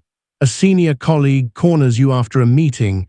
Pitch the new approach to leadership now. We have 10 minutes. You feel the elevator drop in your gut. You run a breath and you say, yes, I want this to land well. No, I won't rush it in 10 minutes. Yes, I can send a 2-slide preview by 3 and book a 20-minute slot tomorrow. Their face softens because you honored the goal while protecting the craft. You did not throw your nervous system under the bus to impress. Scan for micro-tension in your hands. Uncurl your fingers. Rub the pads of your thumbs across each fingertip and feel the ridges. That tactile focus tells your midbrain the room is real and safe enough for a clean sentence. Your sentences are instruments. Tune them. You'll add a micro drill called the boundary breath cue. Before you speak a boundary, take exactly 1446 while you place your tongue on the spot behind your top teeth and lower your voice a note. The physical cue slows tempo, and a lower pitch is read by other nervous systems as steadier. Humans are herd animals. Our bodies listen for alpha signals that aren't aggression but groundedness. When you slow and lower, you lend calm to the room, which makes your no easier to receive. There's a founder named Min who ran every boundary like a buzzer beater, late, breathless, a little panicked. Investors, clients, even his own team learned that pushing him worked. His stomach burned like battery acid by lunch. We practiced the warm wall in low-stakes reps, with a vendor about delivery times, with a cousin about borrowing the car, with his calendar about health appointments. He wrote 3 warm walls on sticky notes and kept them by his keyboard. When a major client demanded weekend work for a non-critical demo, he ran the cue, glanced at his note and said, "About the demo, I protect team sustainability. We're not available this weekend. We can ship a stable prototype Wednesday or a polished version next Monday. Which serves you?" The client chose Wednesday. Min walked to the office sink and ran cool water over his wrists for 20 seconds, temperature tilt to blade off the adrenaline. He looked in the mirror and watched his shoulders drop. He felt older in a good way. Notice the room around you. Hear one near sound, then reach for one far sound. Track the weight of your clothes at the shoulder seams. Taste whatever is in your mouth. You are building the sanctuary room inside your nervous system so that saying no doesn't feel like exile. The energy budget ledger isn't only hours, it's people. Some interactions charge you, some drain you. You're not judging, you're measuring. You can add a simple tag next to names, plus, neutral, minus, based on the average state of your body after you interact. Then you structure the day so minuses are buffered by pluses, and you don't schedule 2 heavy conversations back to back. This is not selfish, it's signage. The highway of your day needs guardrails or the truck flips. When you honor your charge and drains, your kindness lasts longer because it isn't extracted from fumes. If guilt rises, who am I to say no? Use the guilt to value reframe. Guilt is often a signal that you're crossing from a trained pattern, be agreeable, into a chosen value, be honest and sustainable. You breathe 446 and say, "This guilt means I'm practicing loyalty to my values, not to my fear of disapproval." Then you run the warm wall anyway. The guilt fades like a shadow when the sun moves. A home scene with texture. Lewis and Mara co-parent 2 small kids. Evenings were a chaos chorus, homework, snacks, baths, emails chiming like impatient birds. Every night the same whisper argument, you disappeared into your laptop. You disappeared into your phone. They installed an energy budget for the evening. Credits, 90 real minutes of adult energy between 6 and 9. Debits, meals, cleanup, homework check, kid baths, messages. They were overspending by at least 30 minutes nightly and paying with a fight. Warm wall time. About evenings, we want connection and sanity. We're not available for phones from 6:30 to 8 except one 5-minute check. We will put both devices in the blue bowl by the sink and set a timer. After 8, we check messages for 10 minutes together. The first week was messy. Their fingers twitched toward the bowl like it contained oxygen. By week 2, their bodies adjusted. The fights lost a fuel line. The kids settled faster because mammals co-regulate. When the parents' shoulders dropped, the house learned a different song. Feel your calves. Flex your toes toward your shins and sense the stretch down the back line. Let the exhales spill out like a tide that got what it needed. This is how you make boundaries live in muscle, not just in mind. You may face someone who treats your boundary as a challenge, not an update. For that, you keep the warm wall and add the broken record glide. You repeat your no and next in the same tone 3 times, sliding past hooks. I hear your urgency. I'm not available tonight. I can talk Thursday at 10. I hear your urgency. I'm not available tonight. Thursday at 10 works. I do hear it.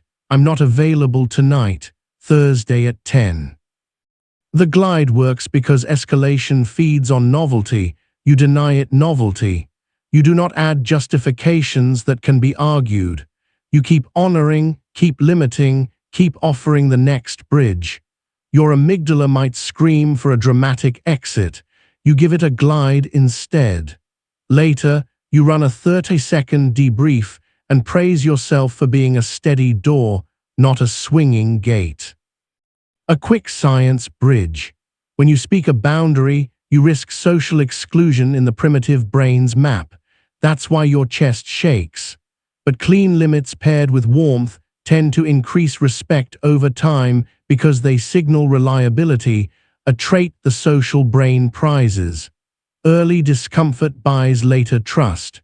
You're investing in predictability, which calms everyone's limbic system in the long run. Let's set the 24-hour practice. In the morning, run a 5-minute energy budget ledger and adjust one commitment to fit reality. Choose one warm wall to speak or text today. Rehearse it once out loud with the boundary breath cue. If a pushback comes, ride the broken record glide for 3 rounds. If guilt hums, run the guilt to value reframe. At night, log 1 line. Where did a boundary hold, and how did my body feel 15 minutes later? You are training the animal with evidence. Evidence changes identity. As we close, place a hand over your heart and another on your belly. Inhale for 4, hold for 4, exhale for 6. Feel the warmth of your palms soak into your chest. Imagine the warm wall not as a barricade, but as a garden fence with a gate only you can open. Imagine the energy budget as sunlight and water measured with care, so the garden grows. You are not stingy, you are a steward. You are the awareness, not the pleasing reflex, not the panic at disapproval, not the story that love equals yes. You are the room that chooses what enters and what stays. And when you choose with clarity, the hijack has fewer levers to pull. The day begins to fit in your hands again, not because the world shrank, but because your edges got honest. You've drawn your edges and protected your focus. Now you'll practice stepping toward what you avoid so the amygdala learns new math. Avoidance is a short-term sedative with a long-term cost. Each time you step back from a hard conversation, a crowded room, a blank page, your nervous system logs a lesson, danger confirmed. The loop tightens. We'll reverse it with 2 tools that make courage practical. The first is the micro-exposure ladder, a way to approach the thing you fear in millimeter steps that your biology can digest.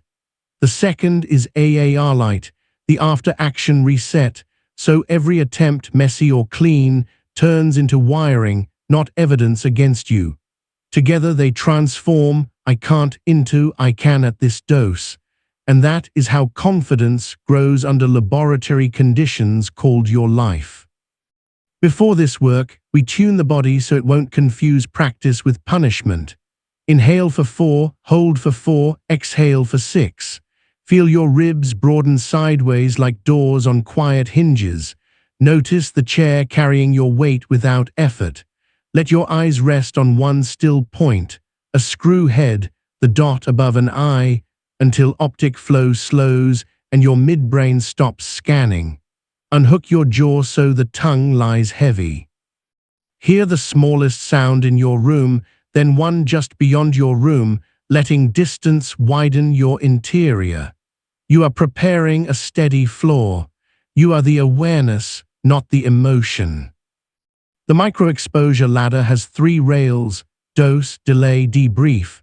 Dose means you choose a version of the feared thing so small your body can stay present. Delay means you shorten how long you stay with it at first. Debrief means you extract learning before the critic writes a horror script. You will always pair it with anchors you already know: 4-4-6 breath, a still gaze, a return flag in your fingers, so the amygdala doesn't feel abandoned. The aim is not to prove you're fearless. The aim is to prove you can stay while your body learns safety in a place it used to predict danger. That's neuroplasticity in plain clothes. Here's a scene you might recognize. Ari has postponed performance reviews twice because the word review makes his throat shrink. The longer he delays, the louder his inner prosecutor gets. You're weak, you're avoiding, you'll never lead. He builds a micro-exposure ladder. Dose 1, write the first sentence of one review, just the sentence, while breathing 4-4-6 and touching a smooth stone with his left hand. Delay 2 minutes on the timer, then stop on purpose before perfection shows up with a suitcase. Debrief Light in 3 lines. What was the weather? What did I do? What helped? Ari's body learns that his heart can hum and his hands can still move. Dose 2 tomorrow, sentence plus bullet sketch. Dose 3, say the first sentence out loud into a voice note, then delete it. By the 4th rung, he schedules 1 review. By the 5th, he runs it with commander's intent visible on a card. Protect dignity, tell the truth, pick the smallest wise action. He leaves the room surprised that breath was available the whole time. The fear didn't vanish. It shrank to fit reality. Feel your own hands, the temperature difference between palms and the air. Let your exhale lengthen until you can sense the exact moment it wants to finish. Your nervous system marks that moment as a sign you are steering, not being dragged. Light is a tiny, fast version of a military after-action review stripped to the bones so you'll actually do it. Immediately after an exposure, you speak or write 3 sentences, whether name the state without drama, choice name the smallest wise action you took, lesson name one thing you repeat or tweak next time, whether yellow with a throat squeeze, choice asked 1 clarifying question before explaining, lesson the pause worked, I'll drop my voice a note sooner, 30 seconds tops. The point is to feed your reticular activating system with evidence that you are a learner under pressure. Learners have options. Animals with options calm down. A story where this rearranged a life. Camilla is a nurse who can handle medical chaos but avoids personal conflict like a live wire. Her landlord ignored a leaking ceiling for 6 weeks. Old pattern, endure joke about it simmer. New plan, micro-exposure ladder. Dose 1, dial the number and hang up after 1 ring while breathing 4-4-6. Dose 2, call and say, this is Camilla, I'd like to schedule a time to discuss the leak, then end the call. Dose 3, a full sentence and a specific ask. On the day of the real call, she placed a cool glass against her neck for a temperature tilt, stood with both feet planted, and slowed her words by 5%. About the leak, I need a confirmed repair date. I'm not available to wait another week. I can be home Thursday at 10 or Friday at 8. The landlord tried the old shuffle. Camilla used the broken record glide twice, identical tone, identical words. He booked Friday at 8. Light on a sticky note, weather yellow to green mid-call, choice 5% slower and glide, lesson standing helped.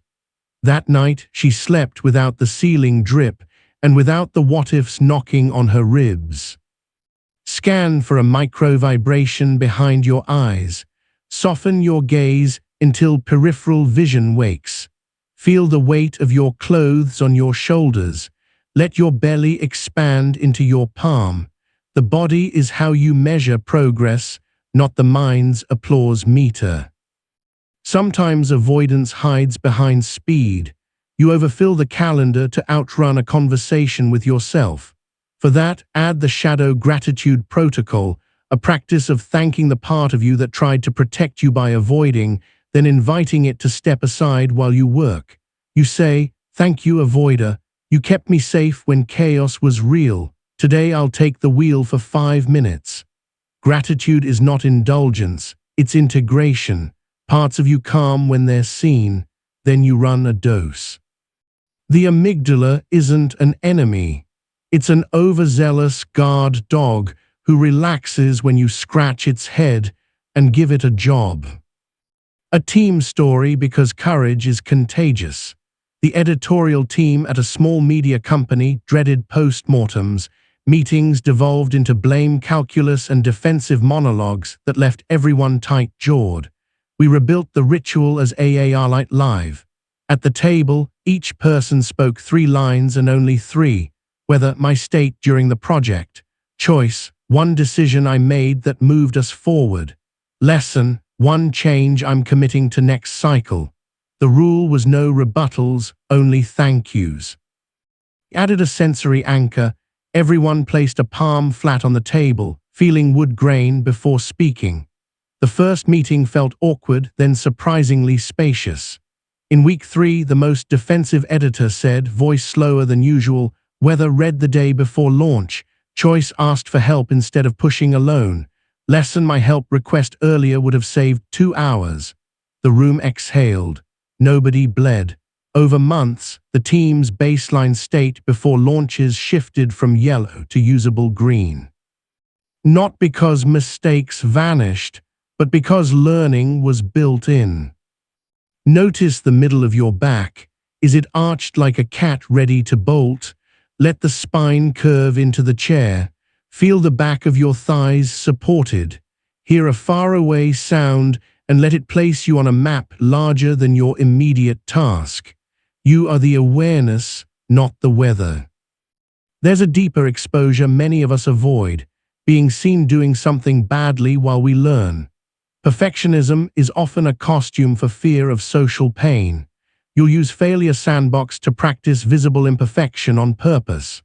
Pick a low-stakes skill, doodling, speaking a sentence in a new language, balancing on one leg for 30 seconds, and do it where a witness might exist, with commander's intent set to protect play, tell the truth, smallest wise action.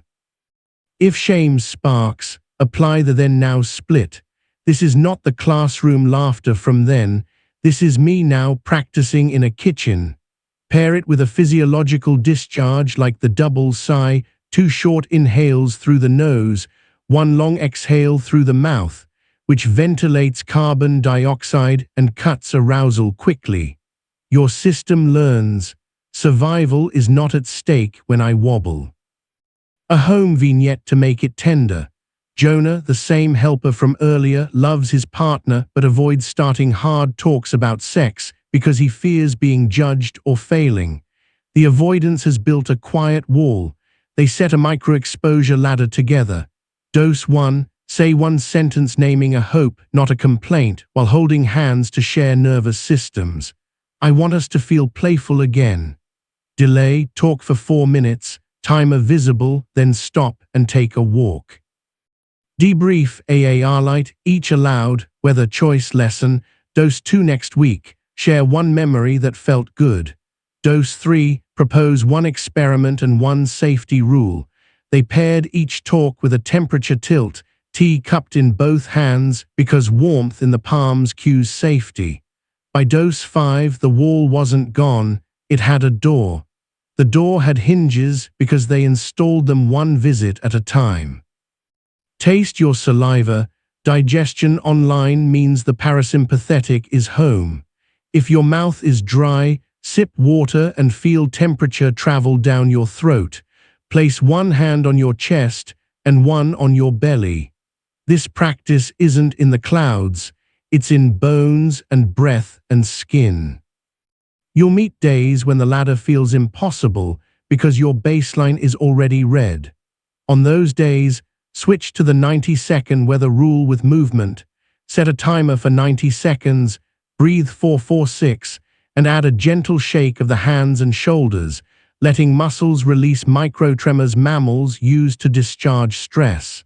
Keep your eyes on a still spot while you shake. When the timer ends, choose a microdose measured in seconds, not minutes. If your critic taunts, dock it. Voice, you say I'm failing. Need, you want safety. Fact, I took one step. Choice, I'll take another at 3 o'clock. Doc, I'll check then. You are lowering the activation barrier.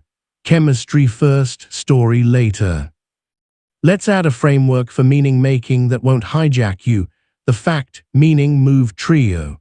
After any exposure, separate what happened from what you made it mean, then pick one move. Fact, I stumbled in the first 2 sentences. Meaning, I told myself I'm not cut out for presenting. Move, breathe once, ask one audience question, continue. The amygdala loves fusing fact and meaning into catastrophe. The trio pries them apart gently. Over time, you'll notice meanings soften to match reality. The move gets smaller and clearer. The facts become just facts. A story with higher stakes. Lena is an immigrant founder who freezes when investors ask rapid-fire questions in a tone she recognizes from rooms where she had to prove she deserved to be there. Her hands go cold. English feels like a slippery floor. We built a ladder that honored history and trained now. Dose 1. Practice one hard question into her phone, then listen while holding a warm mug. Dose 2. Answer in her native language first to feel competence, then English. Dose 3. Invite a friendly founder to throw 2 questions with a timer and run AAR after. Dose 4. Attend a meetup and ask one question out loud even if her heart speeds. On demo day, her hands still cooled, so she did a temperature tilt with a heat pack in her jacket pocket, ran the boundary breath cue to drop her voice, and used fact, meaning, move after a stumble. She left proud, not because the Q&A was perfect, but because the voice in her bones had changed its line from "you don't belong" to "you practiced and you're here." Identity is repetition married to kindness. Check your calves.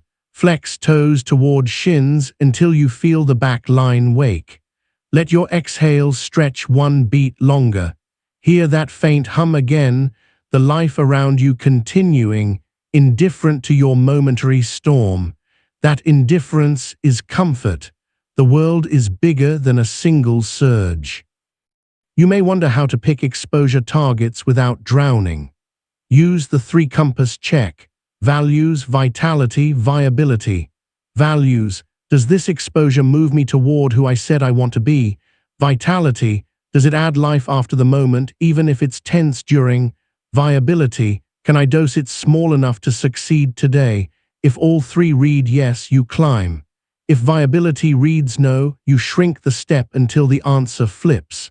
You don't earn medals for size. You earn wiring for consistency. Sometimes your ladder intersects with someone else's storm. Before you begin, share your commander's intent and your dose size aloud. I want us to tell the truth and stay connected. I'm going to make one ask for 5 minutes, then pause. This isn't a script to control them. It's a lighthouse to orient both bodies.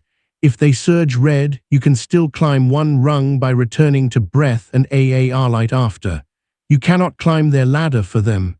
You can model. Nervous systems copy. A quick science bridge to fuel your trust.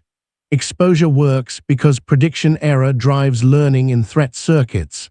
When you dose a feared stimulus and nothing catastrophic happens, your brain updates its forecast. Do it repeatedly with enough safety to prevent re-traumatization and enough challenge to be real, and the amygdala reduces its alarm for that cue. Pair it with deliberate calm, breath, gaze, temperature, and you teach not only this isn't deadly, but I have tools. Tools create control. Controlled mammals sleep better. Sleeping mammals learn faster. This is a cascade you want. Return to the room. Feel the texture under your fingertips. Wood, fabric, glass. Smell the faintest thing you can, paper, soap, nothing at all, which is still a smell. Let your shoulders roll back and down. If a sigh rises, let it escape without apology. That's the body finishing a sentence you've been holding. Set your 24-hour practice. Choose one avoided action and build a 3-rung micro-exposure ladder with dose, delay, debrief. Pair each rung with a sensory anchor, stone, coin, mug, and 1 4-4-6 breath. Run AAR light immediately after each attempt so your nervous system records wins while they're fresh. If shame appears, run shadow gratitude before the next dose. Thank the part that wants to keep you small because small once meant safe. Use fact, meaning, move when your mind tries to write a legend from a hiccup. If the day is heavy, drop your bar to seconds and keep the promise anyway. You're stacking evidence. Evidence is what identity believes. As you close this chapter, picture a path through tall grass. The first time you walk it, the blades spring back like nothing happened. The 5th time, there's a suggestion of a trail. The 20th, a line. By season's end, your feet know where to go in the dark. That's how avoidance becomes approach, not with a banner, but with footsteps. You won't remember every rung, every AAR line, every breath count. You will notice one day that you walked into a room you used to avoid, and your chest didn't bargain with you on the way. You became the person who chooses doses and keeps showing up. The hijack still knocks. It finds a door with a practiced hinge and a steward who smiles, breathes, and opens just enough to teach safety again. You've walked toward heat and found you could stay. Now you'll change the voice that meets you in the heat so your nervous system stops bracing for your own words. Many hijacks don't come from outside. They come from the sentence that slashes across your mind the moment you falter. You blew it. They'll see through you. You're falling behind. That voice once evolved to keep you in the tribe by avoiding humiliation. But now it becomes the humiliation. Today you will install an inner coach that replaces the prosecutor, and you will do it with frameworks that live in language and body at the same time. The first tool is Critic-to-Coach Alchemy, a 3-step transmutation you can run in 60 seconds. The second is the Story Spine Reset, a structure that makes your self-narration precise, not poisonous. Together they turn failure from a verdict into data and direction.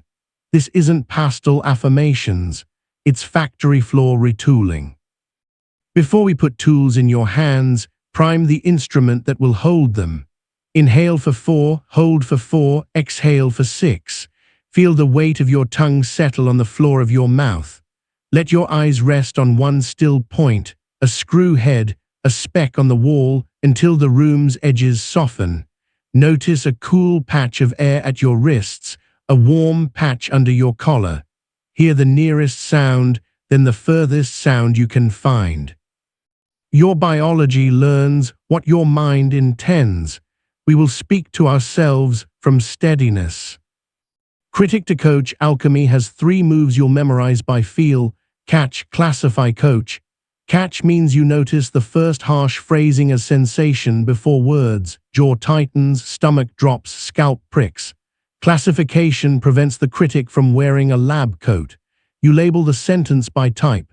Catastrophe, this ruins everything. Identity attack, I'm a mess. Mind reading, they think I'm incompetent. Then coach is where you replace the sentence with the 5-line coach script. Fact. Effect, my body felt. Choice, the smallest wise action is. Resource, I can use. Return, I'll check again at. Those blanks shape behavior. You are not telling yourself you're amazing. You're telling yourself what to do and how to measure it. The amygdala respects specificity. Try it, live, Think of a recent stumble, something your mind still circles. Catch the first physical hint that the critic is climbing onto the desk. Name the type out loud in a whisper: identity attack, mind reading, catastrophe. Now run the coach script. Fact: we missed the deadline by 4 hours. Effect: my chest got tight and my face ran hot. Choice: send a new promise with a buffer and one question. Resource: 4-4-6 breath and the integrity loop. Return: debrief at 4 p.m. Feel your shoulders drop a fraction. That fraction is progress. The critic shouts conclusions. The coach writes plans. A story to see the metal shine. Elle is a product marketer who presents to rooms with sharp eyes and sharper timelines. Last quarter, she froze on slide 3, lost her train, and the room's oxygen thinned. Her prosecutor tattooed a headline: not a natural. She avoided leading for a month and stayed up late polishing decks no one saw. We installed Critic-to-Coach Alchemy. During her next talk, a question knocked her off track again. She felt the old heat. She caught its scalp prickling and classified the sentence that surged: mind reading, they think I'm faking it. She pressed her thumb to her index finger, a tactile flag, breathed once and whispered inside: fact, I forgot the second bullet. Effect: throat tight. Choice: ask for the question again and name the exact decision we need. Resource: 5% slower and commander's intent. Tell the truth, protect connection, smallest wise action. Return: write the lesson at lunch. She asked, voice a note lower: would you repeat the decision you need from this slide? The room came with her. Lunch came, and so did the line in her notebook. Lesson: resetting the question works faster than apology. The tattoo faded. In its place, path. Soften your gaze now until you can feel the sides of the room, not just the front. Let the exhale lengthen by a beat. Place a hand on your sternum and feel bone meet warmth. You are the awareness, not the sentence. The sentence is a cloud. You are the sky with patience. The story spine reset is how you repair your narrative architecture when the critic smashes beams. It has 5 vertebrae: context, conflict, choice, consequence, continuation. Context answers where and when without drama. Conflict states the real friction in one sentence. Choice names the action you took or will take. Consequence tells the immediate effect, not a prophecy. Continuation sets the next check-in. You speak this spine out loud or write it in 30 seconds. Context: Tuesday team sync slide 3. Conflict: I lost my thread. Choice: asked for the decision needed and slowed my voice. Consequence: room reoriented, I finished. Continuation: practice the reset line in the mirror twice this week. The hippocampus tags experiences more accurately when stories have sequence and causality. Precision drains poison. Your brain stores a map you can walk instead of a legend you must fear. Here's the home version because critics love kitchens at 9 p.m. Ravi burned the sauce. A simple thing, but the voice in his head was ancestral and loud. You ruin everything you touch. He felt his shoulders climb toward his ears as if they could hide there. He ran the story spine reset under his breath. Context: Wednesday, tired, new recipe. Conflict: heat too high, attention split. Choice: turned off the burner, apologized for snapping, started the backup plan. Consequence: pasta and olive oil with salt, edible, tension dropping. Continuation: set a timer next time, no phone on the counter. The kitchen stayed a kitchen.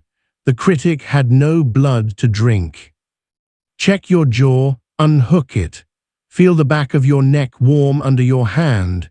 Hear a distant car or a bird or nothing at all, which is a sound with edges.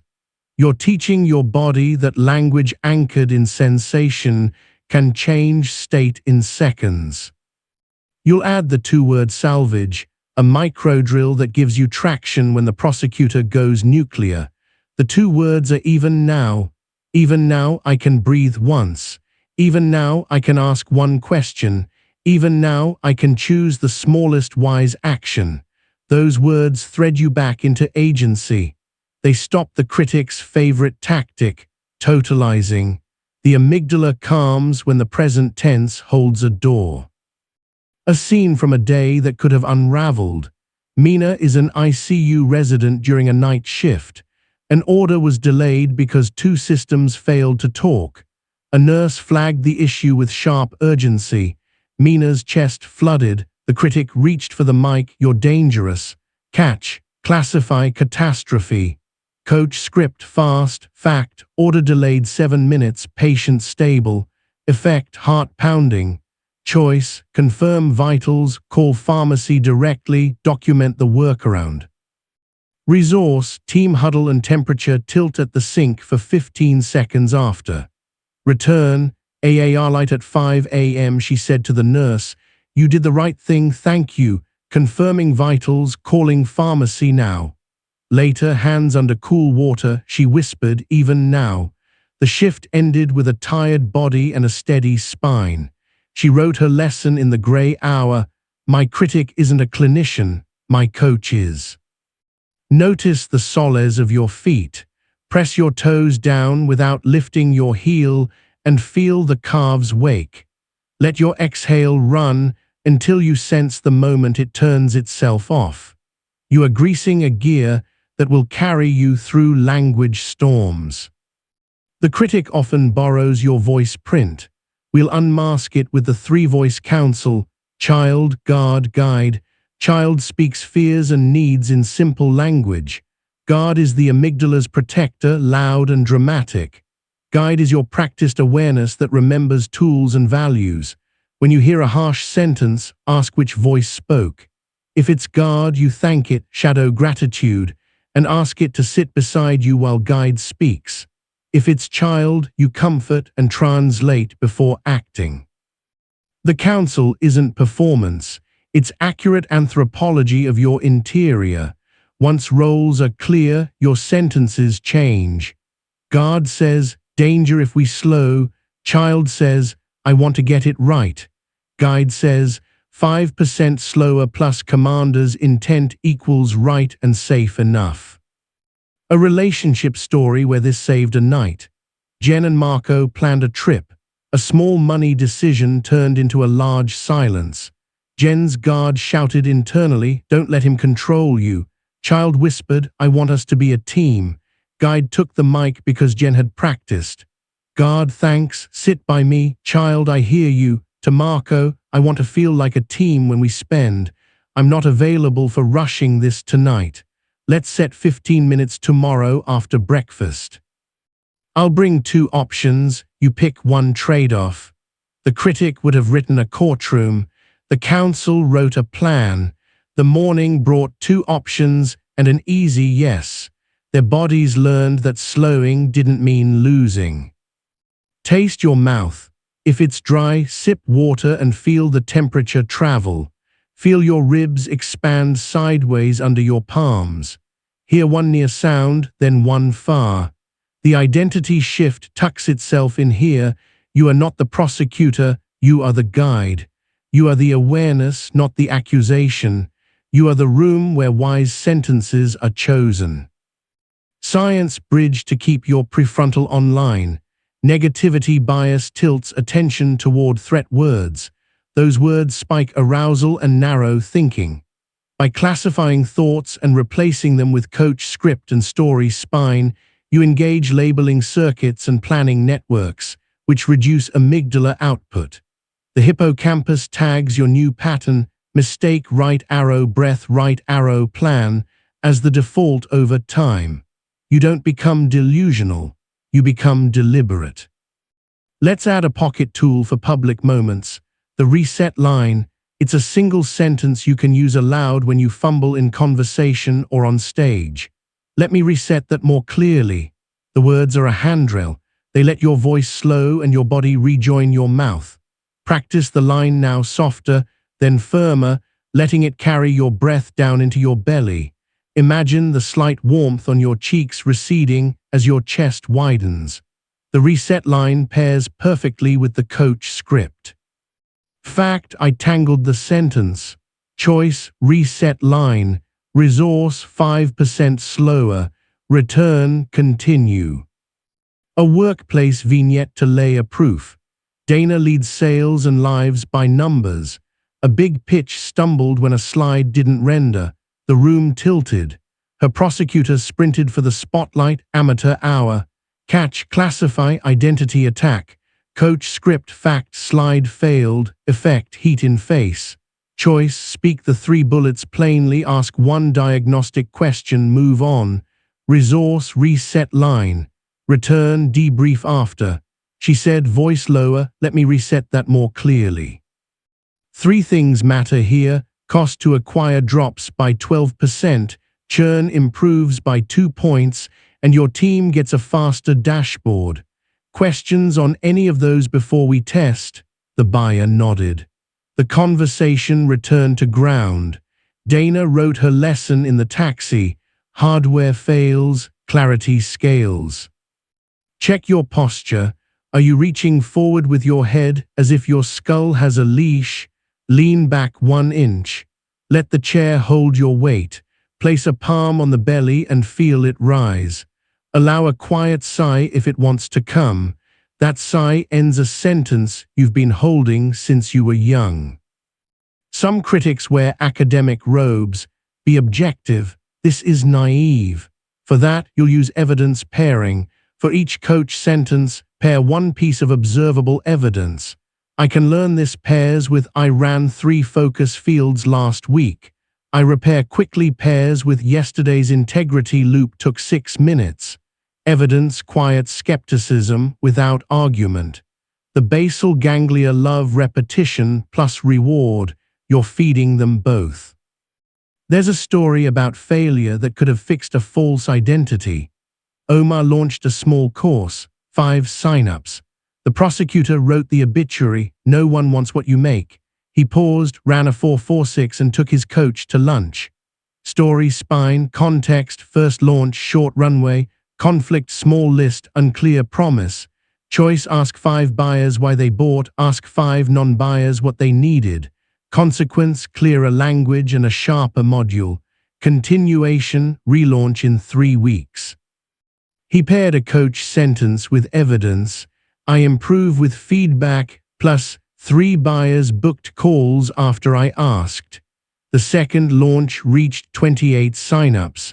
The prosecutor still knocks. Omar has a door with a peephole and a deadbolt. Feel the skin at your temples. Rub small circles. Notice if your breath drops lower as you do. Hear a sound beyond the wall and let it remind you of scale. Your voice is 1 instrument in a bigger orchestra. You are learning to tune it. Sometimes the critic hides inside values. You confuse rigor with cruelty. Install the compassionate standard, a line you'll speak before evaluation. I will measure the work, not my worth. Then run AAR light with that lens. You'll find your decisions improve because panic fogs less. Standards rise faster when fear isn't choking them. Add 1 more micro drill, the mirror minute. Once a day for a week, stand where you can see your face. Breathe 446 twice. Say a coach script about something small. Watch your jaw soften on the word choice. Watch your eyes stop flinching when your mouth says fact. The mirror is not for love bombing. It's for neuromotor coupling. Your facial muscles associate your own voice with steadiness instead of attack. You will notice calls feel different after a week. People tend to mirror the last face you wore alone. A final story to seal the lesson. Sora manages a non-profit. A board member lobbed a barbed comment about leadership maturity. The prosecutor reached for childhood scripts like knives. Sora felt the heat, caught it, classified mind reading plus identity attack, and ran coach script silently. She used the reset line and the yes, no, yes bridge aloud. Let me reset that more clearly. Yes, accountability matters here. No, we won't pivot blindly to please donors. Yes, I'll present 2 data-backed options next Thursday. After the meeting, she walked to the restroom, pressed cool water to her wrists, temperature tilt, and whispered, "Even now." In her notebook, context, bored Wednesday, conflict, status, threat, choice, reset plus bridge, consequence, next steps, continuation, rehearse Thursday, openers, evidence, team stayed engaged. That night she slept. The voice in her bones revised its file. Return to your senses. Feel the chair take you, feel the weight of your hands, taste the neutral in your mouth, hear the small hum behind everything. You are building a language home, a place inside where your words don't set off alarms. The amygdala will still flash. Critics will still try to rent space in your head at premium rates. You will make them pay with classification and plan. You won't convince them out of existence. You'll make them irrelevant to steering. Set your next 24 hours. Run Critic-to-Coach Alchemy once on a small stumble today. Catch, classify, coach. Use the two-word salvage when you feel the old verdict rising, even now. Speak one reset line aloud when you fumble in real time. Write one story spine reset about any moment that still stings. Keep it to 5 lines. If a harsh chorus arrives at night, invite the 3-voice council for 90 seconds and let the guide speak last. Pair each coach sentence with one piece of evidence, however small, and log it. When you fall asleep, put a hand on your chest and whisper, "I will measure the work, not my worth." Your nervous system hears tone first. Give it gentleness shaped like a plan. You are not trying to become invulnerable. You are becoming well-led from the inside. The voice that once lashed your back will learn to place a steadying palm between your shoulder blades. When storms come, your words will be the barometer that drops toward clarity, not panic. You are the awareness, not the accusation. You are the room where sentences become decisions and decisions become days you respect. You've trained your reactions, your focus, your boundaries, your voice. Now you'll raise your baseline so hijacks have less to grab. Think of your nervous system like a battery that powers everything else. When it's low, a harmless ping sounds like a siren. When it's charged, the same ping is just a sound. Today you'll install 2 frameworks that fortify the battery without becoming a lifestyle sermon. The first is the capacity triangle: light, move, wind down, 3 levers that nudge your cortisol curve, vagal tone, and sleep architecture without perfectionism. The second is decision triage, a habit that keeps small choices from draining the battery all day. Together they reduce ambient threat, so your amygdala doesn't have to sprint to keep you safe. This is not self-care as spa day. It's self-maintenance as mission support. Before we lay the triangle, tune the instrument. Inhale for 4, hold for 4, exhale for 6. Feel your ribs widen sideways like doors on quiet hinges. Notice the fabric at your shoulders, the chair taking your weight, the air cooler at your nostrils and warmer leaving the back of your throat. Hear the nearest sound, then find a far one. That distance is important. It tells your midbrain the world is bigger than this moment. You are the awareness, not the emotion. The capacity triangle runs on the 3-2-1 rule. 3 light exposures by day, 2 movement snacks, 1 wind-down ritual. Light is medicine. Morning light sets circadian clocks that talk to cortisol and melatonin. Movement is signal. Even 5 minutes changes blood chemistry and releases tensions stored from micro-stresses. Wind-down is permission. A predictable landing strips bedtime of threat. The triangle works because your body loves rhythm more than ambition. You'll aim for good enough most days, rather than perfect someday. Start with light. You step outside within an hour of waking, even if clouds are thick, for 5 minutes of sky in your eyes. No sunglasses for the first moment, no phone between you and the horizon. You look at tree lines and building edges because distance tells the visual system day, which whispers to your hypothalamus, cortisol now, melatonin later. The second light is midday, 2 minutes of sky after lunch to remind the clock where you live. The third is sunset, 15 seconds of noticing the quality of light so your body expects night soon, not the blue-white blaze of screens at 10 p.m. This is not moral, it's math. Lux levels talk to your brain more loudly than lectures. Now move, 2 movement snacks that fit into real life. One can be a brisk staircase climb or a walk around the block with 4-4-6 breathing braided through it. The other can be strength by stealth, 10 slow squats while the kettle heats, a minute of wall push-ups after a heavy email, a calf raise set while you brush your teeth. Movement clears adrenaline and elevates mood in ways that make hijacks less sticky. Your amygdala reads motion as agency. The animal in you believes animals who can move are not trapped. Wind down is the ritual that convinces your threat systems that sleep is not a small death, it's a safe surrender. You'll run the 1-2 drift, 1 screen boundary, 2 anchors. The screen boundary is 30 minutes when you don't feed your eyes the daylight lie. The anchors are sensory, a warm mug and a dim lamp, a pen moving across paper and a slower breath, a stretch for your hip flexors and the coolness of the sheet on your shins. You pick anchors you enjoy, not anchors you dread. Enjoyment is compliance fuel.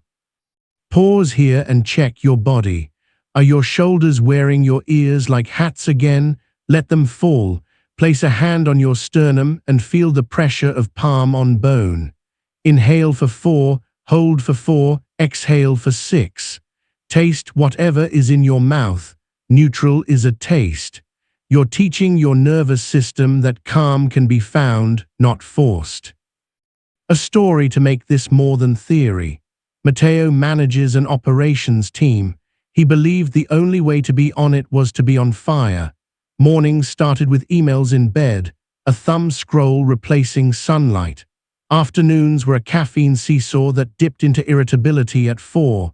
Nights were Netflix and worry choreography. We put the triangle in place without sermons.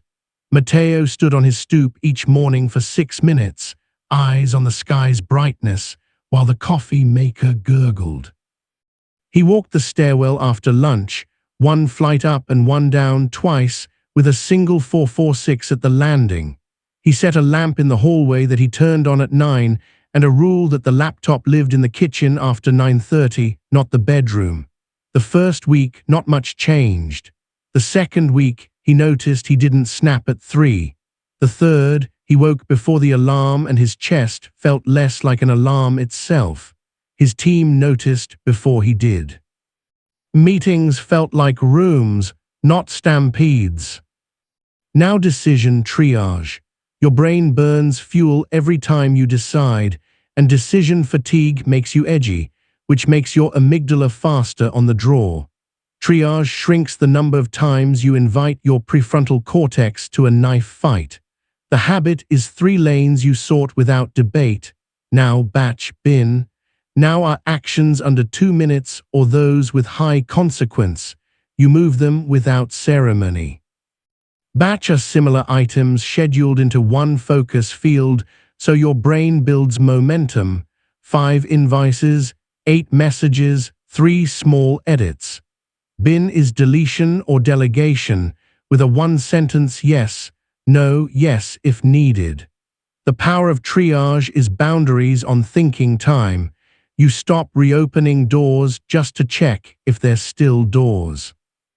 Touch something with texture, a pen's knurl, a mug's seam, a wooden edge. Notice your fingers, ridges against the surface. That sensory detail keeps your attention from spinning while you triage. You are the awareness, not the spinning plate. Anecdote from home, where decision fatigue often hides in kindness. Priya and Dev would spend 40 minutes every evening deciding dinner, then eat resentfully. Triage made it boring in the best way. They ran bin on options that sounded good only when exhausted. They made a batch. On Sundays, they chose 3 weeknight defaults, wrote them on a card, and put it on the fridge. Now meant if neither wanted to cook, they ordered one of 2 places without debate. The energy that used to fuel menu arguments turned into a 20-minute walk after eating, which unexpectedly turned into better conversations, which turned into fewer Sunday night dread spirals. Sometimes mental health is new sentences, sometimes it's fewer choices. Scan for heat behind your cheekbones. Soften your gaze until the screen's edges blur. Let the exhale last 1 count longer than comfort. If nothing changes, that's still information. Patience is part of capacity.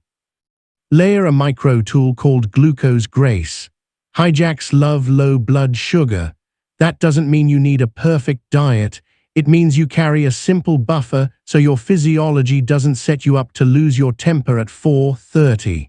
A handful of nuts, a yogurt, a piece of fruit, something that whispers to your insides, we will not starve.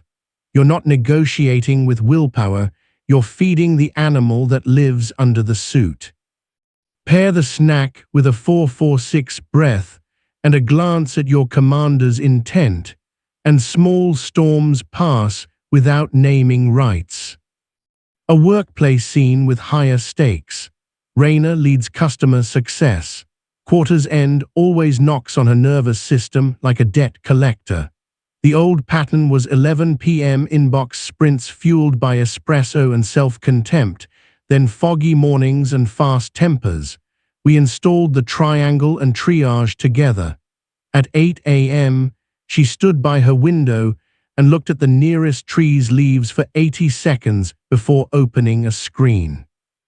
At noon, she walked the building's perimeter with a coworker who liked quiet. At 9:30, she dimmed the house to 2 lamps and wrote 3 lines in a wind-down journal: 1 win, 1 worry, 1 plan. Triage lived in a note: now 2 high-risk clients, batch renewal check-ins at 2:00, been 3 vanity dashboards. She still worked hard. She didn't grind her nervous system into filings. In the last week of the quarter, a client escalated with heat. Raina ran 5% slower, and the warm wall about the migration. I protect stability. I'm not available for a Friday cutover. I can put a plan for Tuesday on your desk by noon. They agreed. The day felt like work, not war. Feel your feet. Press your toes down without lifting your heels and sense your calves wake. Relax your jaw so your tongue rests heavy. Hear a far sound, then a near one. You are putting your biology back into the scene because this is where decisions land. Add a gentle but potent tool called the friction flip. Make wise moves easier than unwise ones by changing the first 5 seconds. Put your running shoes next to the bed, not in a closet. Put the book on the pillow by morning so night you seize it. Put your wind-down lamp on a timer. If your phone eats your soul at night, make its charger live across the room next to a folded towel that marks a line you won't cross. You're not relying on character under low glucose. You're making the good thing the default. Basal ganglia adore defaults. Your amygdala likes any life where the defaults don't threaten survival. Here's a different angle, because bodies differ. Malik works nights in a warehouse and parents during daylight. Sunrise rituals don't exist for him. We adapted. His first light happened when he stepped out at the end of his shift. He let dawn hit his eyes for 90 seconds before the drive home. Movement snacks became 2 stretches on his living room floor while his toddler stacked blocks on his chest.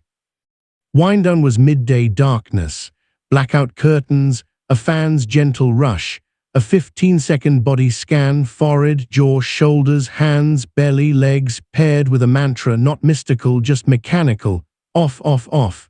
He put a small sticky note on the door: wake at 2, outside at 2:10, chair at 2:15. Triage happened at 2:20 with 3 lines on a card. He stopped condemning his life for not matching productivity influencers. He started matching his nervous system with kindness. His chest stopped buzzing at weird hours. He got to be a better dad because he wasn't using his patience to fight biology. Taste your saliva. If your mouth is dry, sip water and notice the temperature travel. Place a hand on the back of your neck and feel the skin cooler than your palm. That temperature difference is a small tilt toward regulation. The body believes in these details. We'll install an evening repair called the reset walk. 10 minutes, phone left behind, attention on ankles and breath and horizon. You walk your street, or a hallway loop, or a grocery store perimeter if that's what you have. You count steps to 20 on the inhale and 30 on the exhale, roughly, not perfectly. You let your eyes drink distance. You say nothing to yourself except labeling what's present like a quiet narrator. Warm air, brick wall, dog bark, exhale. The walk metabolizes micro-hijacks that you didn't process earlier. Without it, they stack into night chemistry that robs you of sleep and steals tomorrow's field.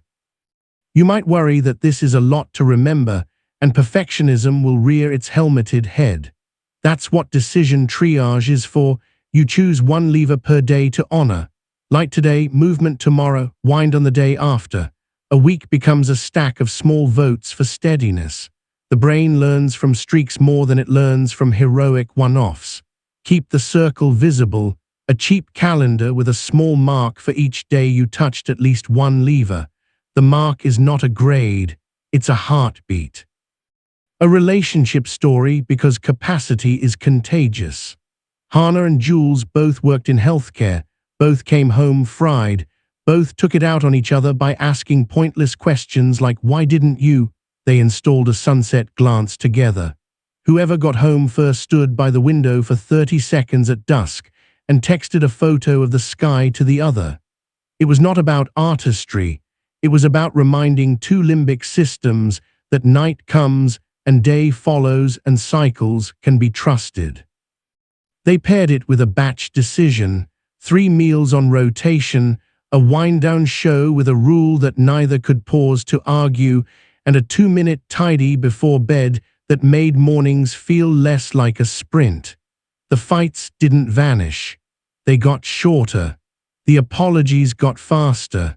They laughed more because their bodies weren't trying to survive each other. Check the space between your eyes. Is there a frown you forgot to turn off? Smooth it with 2 fingers. Let the exhale be longer than you want. Feel your chest soften from stone to fabric. You are not earning calm, you are allowing it with physics. Add a backup plan for bad days called the red day minimum. When you wake in yellow leaning red, your job isn't to conquer, it's to keep the floor from collapsing. Red day minimum is 3 lines you can keep even when the world tilts. See the sky once, move for 2 minutes, cut screens 30 minutes before lying down. Decision triage reduces your commitments to now only, bin the rest without guilt. You write 1 line to anyone who matters. Today is a low-capacity day, I'll respond tomorrow. People respect predictable honesty. Your amygdala respects not pretending you're iron. Science bridge, brief and useful. Most of your mood is body state interpreted by a narrator. Light, movement, and consistent wind-down alter the chemistry the narrator reads. Decision triage preserves glucose and attention, so the narrator does overreact to small cues. Vagus tone modulates heart rhythm. Slow exhales and gentle walks increase its flexibility, so spikes resolve faster. None of this requires holding perfect poses atop a mountain.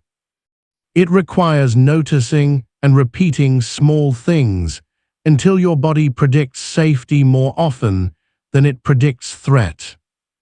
Another story with risk because life brings it. Ariel is a trial lawyer. Adversarial rooms are her habitat, but her body pays the bill. She began blacking out names mid-sentence on day 3 of a 4-day trial. We couldn't change the profession, we changed the battery. She took her morning light while walking the courthouse block, eyes on the sky between sandstone and glass. She put a protein snack in her bag and ate it at recess, whether hungry or not, a quiet rebellion against glucose cliffs. She built a 6-minute wind-down in the restroom before closings, 4-4-6 with palms pressed to cool ceramic, 2 shoulder rolls, 1 reset line whispered to the mirror. Decision Triage lived in a yellow legal pad with 3 lanes. The bin column became her favorite, a discipline of saying no in ink. She won the case she almost lost to adrenaline. She cried in her car, not from victory, but because her hands didn't shake anymore after hard days. Return to the room. Hear 1 far sound and 1 near. Feel the weight in your hands and the support under your thighs. Taste the neutral in your mouth. You are the awareness, not the battery level. But a healthy battery makes awareness easier to access when weather hits. Set the next 24 hours. Write a 1-sentence commander's intent for capacity. Protect charge, tell the truth, smallest wise action. Step outside in the morning and look up for 60 seconds. Walk for 2 minutes at lunch or climb a staircase once with a long exhale at the landing. Choose 1 wind-down anchor tonight and honor it, even if the rest of the evening is noise. Run Decision Triage twice, once in the morning to sort, once in the afternoon to adjust. If you hit a red day, drop to the minimum and call it a win. Keep a tiny ledger at bedside. Light yes, no, move yes, no, wind down yes, no, not for shame, for pattern recognition. Patterns become identity when you can feel them. As you close, place your hand on your belly. Inhale for 4, hold for 4, exhale for 6. Imagine your day as a shoreline. Morning is tide coming in with light. Afternoon is tide steadying with movement. Evening is tide out with soft lamps and warm mugs. Weather still arrives, gusts of email, sudden storms of news, someone else's thunder. But tides make weather smaller. Your amygdala can nap more often. Your prefrontal can steer more easily. You will not become a monk. You will become a mammal who knows the levers, and that is enough to make many days humane. You are the awareness, not the emotion. You are the steward of a battery that powers who you said you want to be. You've built capacity and steadiness. Now you'll align your actions so you don't waste that steadiness on the wrong battles. Hijacks love misalignment. When your calendar contradicts your values, the amygdala reads the friction as threat and throws sparks into every small moment. The antidote isn't a grand identity speech. It's making values operational at the scale of minutes. Today you'll install 2 frameworks that translate who you say you are into what you actually do under heat. The first is the values to behaviors bridge, a way to turn 3 core words into repeatable, observable moves so your nervous system stops guessing. The second is the next wise experiment cycle, a micro-iteration loop that transforms big goals into safe tests you can run this week. Together, they make your days look like your intentions without the brittle perfectionism that breaks at the first stumble. First, tune the body that will speak these choices. Inhale for 4, hold for 4, exhale for 6. Feel the chair take your weight, let your shoulders drop by a whisper. Notice the air cooler at your nostrils and warmer at the back of your throat. Rest your eyes on a still point, a screw head, a chip in paint until your vision stops scanning. Hear the nearest sound, then a far one. This is you setting the stage lights before actors enter. You are the awareness, not the emotion. From here, you can decide. The values to behaviors bridge starts with 3 words you can stand on, not aspirational slogans, functional anchors. Pick them by feel. When you read one, your chest loosens by a degree. We'll call them your V3. Common pairs, truth, stewardship, courage, or clarity, kindness, craft. or presence, boundaries, growth, write them. Then map each word to 2 behaviors that a camera could record. Truth, right arrow, name the risk aloud. Ask 1 clarifying question before asserting. Stewardship, right arrow, leave buffers in promises, protect recovery windows. Courage, make 1 ask, say 1 clean no. Each behavior gets a when, then implementation cue. When read email, then breathe 446 once and ask 1 clarifying question. When crowded meeting, then 5% slower and 1 reset line. When late day temptation to overpromise, then energy budget ledger first. The bridge works because you remove ambiguity. Your amygdala calms when your prefrontal has a template. A story to feel the metal. Nilesh runs a small team inside a large company that worships urgency. He says his values are craft, candor, and care, but his calendar says panic, please, and patch. He keeps apologizing for missing edges on work he knows could shine. We build his bridge. Craft, right arrow, 2 behaviors. Leave a 24-hour polish window. Protect 1 focus field per day. Candor, right arrow, name trade-offs in the room. Ask the decision needed. Care, praise in specifics. End days with 1 line of gratitude to a teammate. He prints the V3 on a small card and puts it under his trackpad. First test day, a VP pings, need a deck tonight. Old reflex rises. Nilesh runs a single 446, touches the card, and answers from candor plus care. Yes to the goal, no to tonight if we want quality. I can ship a tight 2-slide brief now and a polished deck by tomorrow 3 p.m. The VP, to his surprise, says, brief now works. Nilesh ends the night not triumphant, just sane. His amygdala registers the evidence, acting like your values did not end in Excel. It ended in sleep. Feel your hands, rub thumb across each fingertip, and let the ridges remind you you're in a body. Let the exhale go long enough to feel your belly soften under your palm. The bridge is a sentence in the mouth and a softness in the gut at the same time. Your body will be the first to know if you're lying to yourself. It tightens. Let it be the instrument that tunes you back. Sometimes values feel abstract until they meet heat. That's why we pair the bridge with micro questions that snap you to behavior in the wild. The 2Q switch. What serves 72 hours from now? What makes this 20% kinder? The 72-hour horizon prevents heroics that burn your battery. The 20% kindness keeps your stance human while you hold a line. You whisper the questions inside your ribs, and your next sentence changes shape. Now the next wise experiment cycle. Big goals, write the book, mend the marriage, launch the product, a hijack bait because their size triggers limbic forecasts of failure. Experiments are anti-hijack because they shrink risk and start clocks. The cycle has 4 moves: frame, dose, run, review. Frame the intent in 1 sentence using Commander's intent grammar. Protect connection, tell the truth. Pick the smallest wise action. Dose the experiment so failure costs little and data is rich. 5 days, 10 calls, 1 messy draft page. Run with a visible timer and 1 sensory anchor so your body feels safe. A smooth stone, a warm mug, a steady point for your gaze. Review with AAR light, weather choice lesson. Then iterate by plus or minus 20%. Make the next dose slightly bigger or smaller based on data, not mood. Your amygdala respects process. Your prefrontal writes better code when it sees results.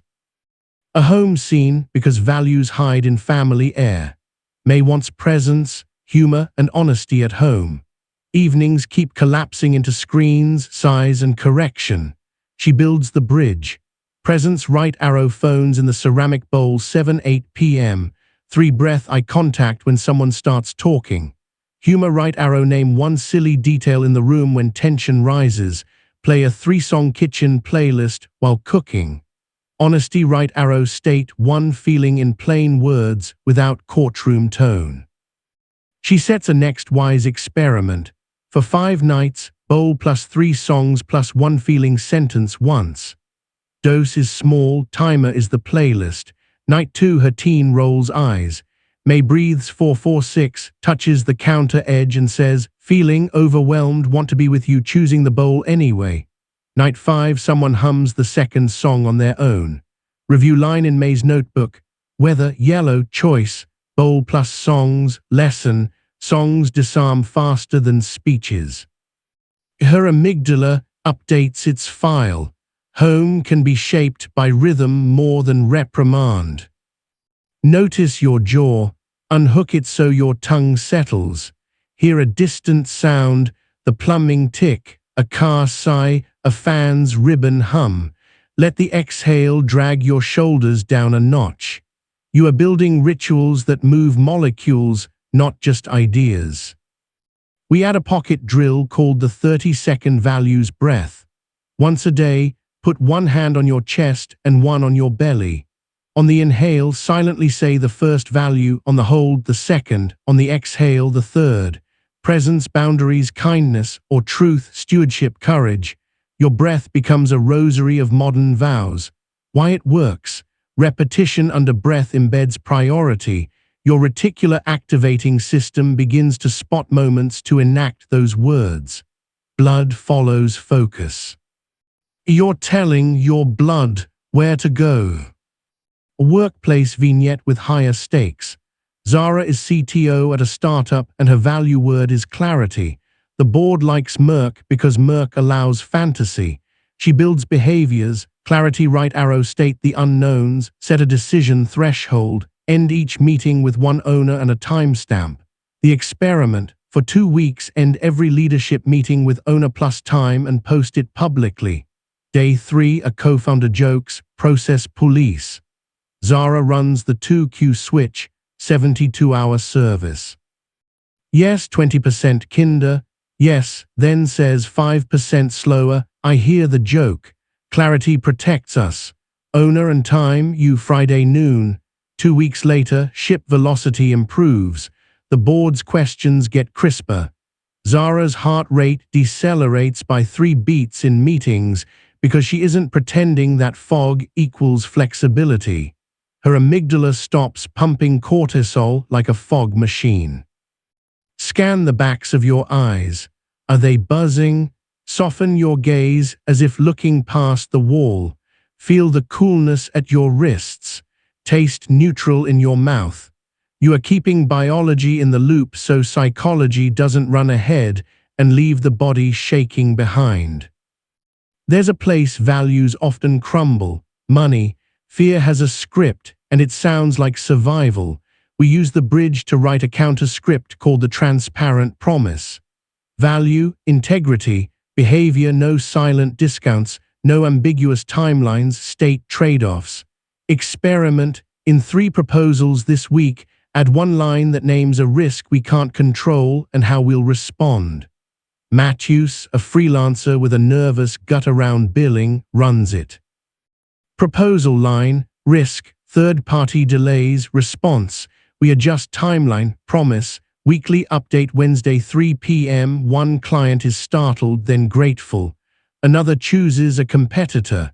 Matthews performs AAR light, weather, yellow, choice, risk line, lesson, the right clients inhaled.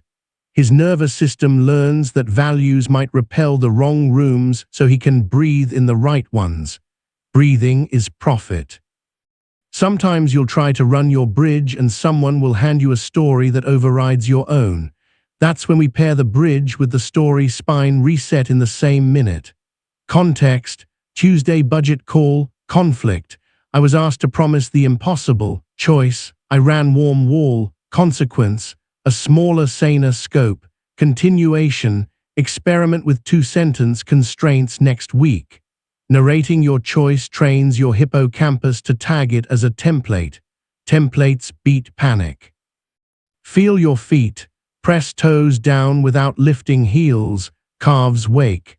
Let your breath lengthen until you sense the exact moment your body chooses to inhale. This fine-grained noticing is the seam where identity shifts from slogan to habit. You are the awareness, not the urge to please. A story from art because craft shows truth in a different light. Leora is a painter who keeps agreeing to commissions that pay but deaden her. She says her V3 are wonder, discipline, and honesty. Behaviors: wonder right arrow 15 minutes of unassigned sketch before email. Discipline right arrow 1 focus field daily even if messy. Honesty right arrow say no to themes that drain color from her voice. Experiment. For 10 days, sketch first with T, send one clear no. Day 4, a lucrative but deadening brief arrives. Leora runs a 446, looks at her sketch lines and says, no to this theme, yes to this other concept at the same rate and time frame. The client says no to her no. She sobs for 10 minutes, temperature flushing, shakes her hands for 90 seconds, then now splits an old memory of saying yes to safety and writes AAR light. Weather, red, choice, values align no, lesson, breath before email saves my voice. Day 11, a gallery curator who follows her posts asks to see new work, the sketches that exist, because she didn't sell her mourning to fear. The nervous system starts expecting serendipity when you stop renting your hours to dread. Now we add the bridge's public cousin, the one-page operating system. It's not a manifesto, it's a living napkin note you can read in 60 seconds. It holds your V3 with 2 behaviors each, your commander's intent phrased for the quarter, your red day minimum, and your next wise experiment of the week. You glance at it at 8 a.m. and 1 p.m., not to judge, but to steer. People complicate their OS to feel serious. Keep it short enough to memorize by accident. Short is how your body obeys under heat. Notice your spine, lean back 1 inch. Let the chair hold what you keep trying to carry in your neck. Hear the far sound again. Smell the faintest thing, paper, soap, nothing. You are communicating to your midbrain that this work is done from safety, not from a cliff edge. A team example to show how alignment spreads. A product trio, PM, designer, engineer, kept colliding. Their words, PM, clarity, designer, dignity, engineer, reliability. We built a shared bridge with behaviors, clarity right arrow 1 decision per meeting, dignity right arrow critique the thing not the person, reliability right arrow no silent dependencies. Their experiment. For 2 sprints, end stand-ups with dependencies named out loud. Rotate who states the decision captured. In week 1, they discovered 2 hidden blockers and 3 old resentments. They ran the integrity loop, notice, name, repair, recommit. In week 2, velocity climbed without extra hours. At retro, designer said, my body didn't brace before stand-up. Nervous systems speak relief before mouths find words. That relief is the dividend of alignment. You'll want a recovery micro tool when you violate your values, because you will. Install the 60-second realign. The moment you notice you acted off-bridge, you breathe 446 once, speak a 1-breath apology if needed, and write 1 sentence. To act like next time I will, then you set the smallest cue, a sticky note, a timer, a rehearsal.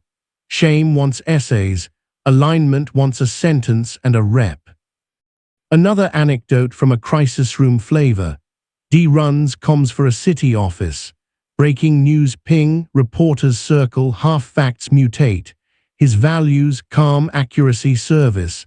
Behaviors, calm right arrow 5% slower voice, 2-sentence brief before Q&A, accuracy right arrow verify with 2 sources, name what's unknown. Service right arrow 1 action the public can take. Experiment. In the next 3 presses, open with calm plus unknowns plus action. The first presser, a hostile question hooks him. He feels the shot of heat. Reset line, let me reset that more clearly. Calm, voice lower, accuracy, we have X, we don't have Y service. If you're near the river, avoid the south bank for now. people still get angry. But the city's inbox fills with thanks, not just rage, and D's sleep lengthens by 40 minutes because his nervous system isn't prosecuting him for betraying himself. Check your calves. Flex toes toward shins. Let the exhale run long enough to feel a soft collapse at the end. You're using muscles to teach your mind it has a body that knows how to release.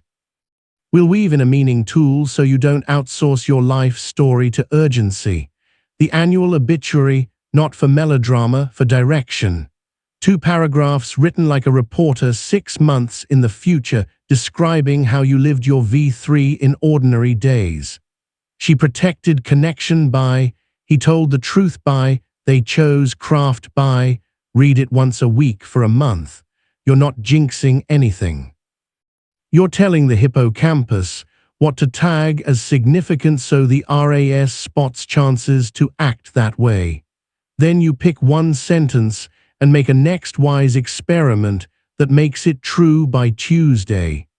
Destiny becomes Tuesday afternoon with a timer and a mug. If grief or old fear presses against these choices, because alignment often shakes loose dust, run the 90-second weather rule with your hand on your sternum. Whisper a 2-word salvage, even now I can name one value, even now I can take one aligned action, even now I can repair. You are not late to your life. You are on time for the chapter you're able to write because you can breathe and feel and choose right now. Set your 24-hour practice. Write your V3 and map 2 behaviors each. Put them someplace your eyes actually land. Laptop bezel, wallet card, the inside of a notebook you open daily. Choose one next wise experiment with a dose you can run this week. Tie it to a sensory anchor, stone, mug, dot on the wall, and a timer. Use the 2Q switch at least once today. 72 hours service, 20% kinder. When you inevitably drift, run a 60-second realign, not a courtroom. Read your 1-page operating system before lunch and just after 3. If a decision feels sticky, ask which word you're protecting. If none, pause until one appears. As you close, feel your breath move your shirt against your ribs. Hear one near sound, one far, taste neutral, which is still a taste. Imagine your 3 words engraved on a brass plaque in your sanctuary room. See yourself reach up and touch the letters before the call, before the email, before the talk. The letters warm under your fingers. You step into the scene. You speak one sentence that belongs to you. Your actions follow. The weather may argue. You're not arguing back. You're building a bridge you can walk in the dark. You are the awareness, not the expectation others handed you. You are the room where values become verbs and verbs become days you can stand in without bracing. You've aligned your days with your values. Now you'll practice keeping that alignment when the room tilts, the stakes spike, and other people's storms collide with your weather. Mastery isn't the absence of conflict.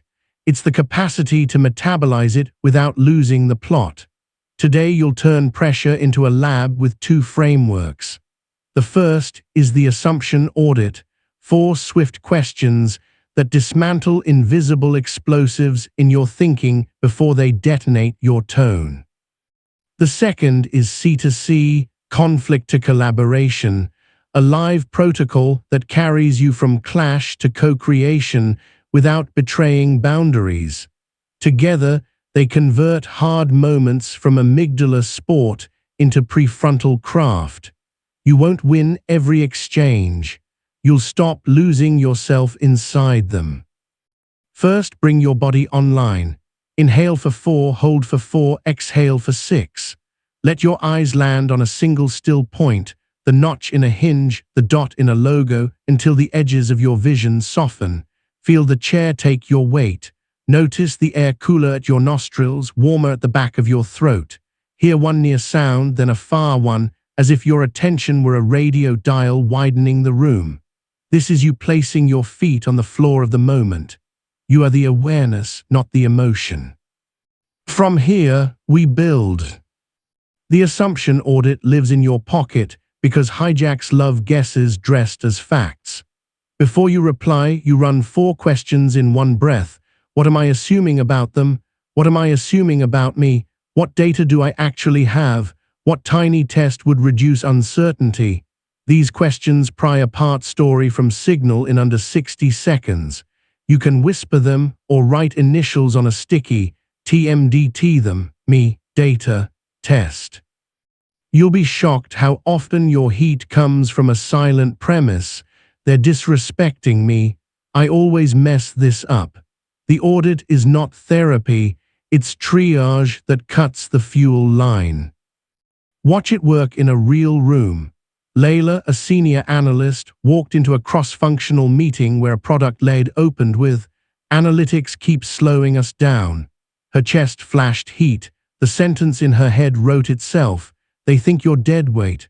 Old Layla would defend into a corner, voice climbing a staircase of spreadsheets. New Layla ran the assumption audit with her eyes on a pen clip. Them, he wants speed and status. Me, I assume I'm seen as obstruction. Data, 1 delayed report, 3 on time, no one asked for a fast light version. Test, ask what slow means in hours, not moods. She breathed 446, lowered her voice 5% and said, "If slow means hours, not days, name your target and the risk you're willing to carry." The room exhaled because precision opens windows. The product lead blinked, then said, 4 hours for a trend check, full readout later. Layla replied, "Trend in 4, caveats attached." The meeting moved. Later in the hallway, someone asked how she stayed so even. She smiled. Even was an illusion. Auditing was the work. Scan your jaw. Let your tongue rest heavy on the floor of your mouth. Feel the fabric at your collarbones and the cool on the backs of your hands. The body believes in these details. You are bracing less because your nervous system has a job. Look, name, test. C2C, conflict to collaboration, runs in 5 beats you can memorize by rhythm. Ground, mirror, narrow, build, bind. Ground is 1 breath and 1 posture cue, heels heavy, voice a note lower. Mirror is a single sentence that reflects the other's goal without endorsing their method. You want this live without surprises. Narrow shrinks the arena to the smallest decision that moves things. Is the decision timing or scope? Build offers 2 options that honor values and reality. 2 ways, ship a slice at noon or a polish by Monday. Bind names ownership, and the next time you'll check. You own timing, I own quality guardrails. We reconvene at 3. C2C doesn't require the other person to be wise. It requires you to steer the shape of the moment so wisdom has a lane. Here's the heat test. Theo leads a hospital unit. Supply delays hit, staff morale dipped, and the head surgeon marched in hot. "If you can't guarantee supplies by Friday, we push elective surgeries and I'll escalate." Theo felt the elevator drop in his gut and the urge to bark back. Ground, 1446, shoulders down. Mirror, you want patient safety and predictability. Narrow, decision is postponement now versus buffer plus contingency. Build, option A, postpone 2 days now, cancellations painful but clean. Option B, run Friday with a 20% buffer list and a staffed overflow with a hard stop at 4. Bind, you call A or B, I'll brief staff. We stand down at noon if deliveries slip again. The surgeon stared, then chose B at 4, the stop held. Theo drove home feeling something he hadn't felt in weeks. Not triumph, but integrity under pressure. That feeling is your nervous system filing a new template. Conflict right arrow craft. Feel your breath drop lower. If it hasn't, place a book on your belly and let it rise with the inhale.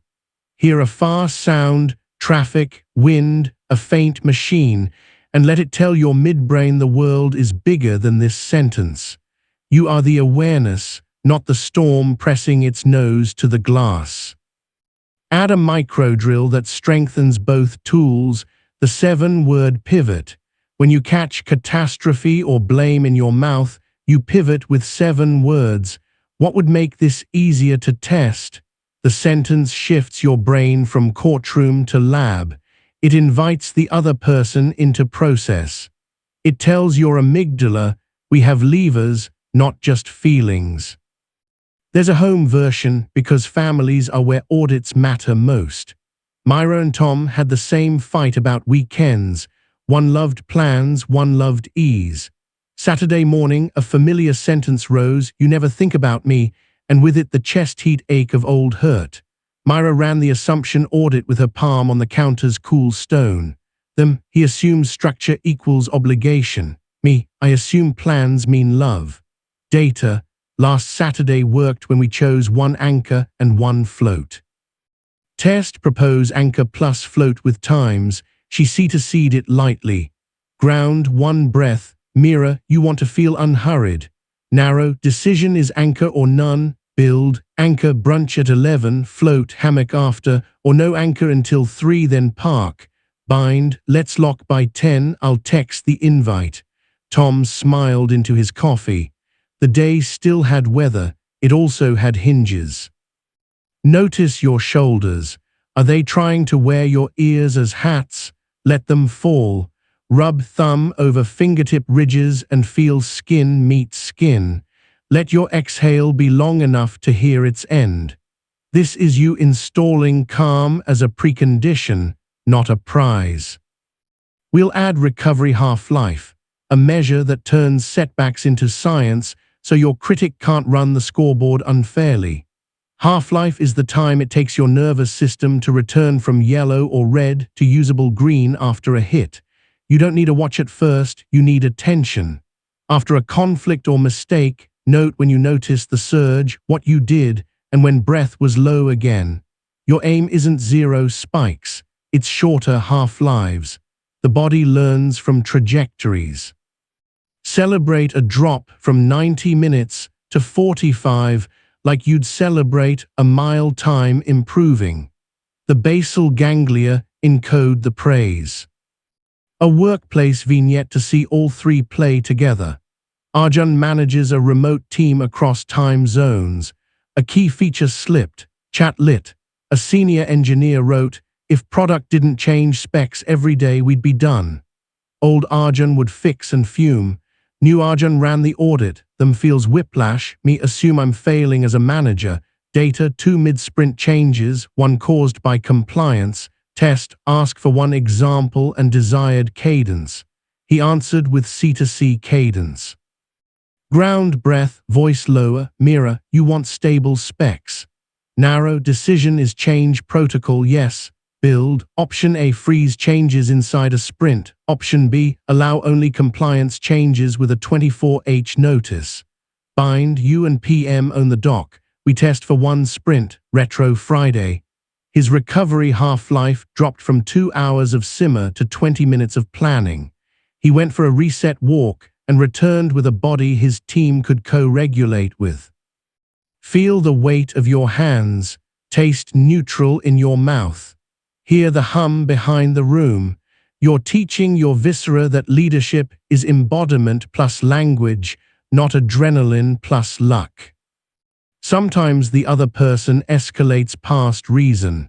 C2C includes a protective cousin, the exit clause. You signal care, name your state, and choose when you'll return. I want this to go well. I'm too hot to think clearly. I'll be back in 20 minutes with 2 options. Then you actually return, which trains respect in both directions.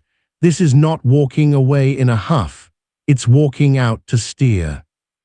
Story from a pressure cooker.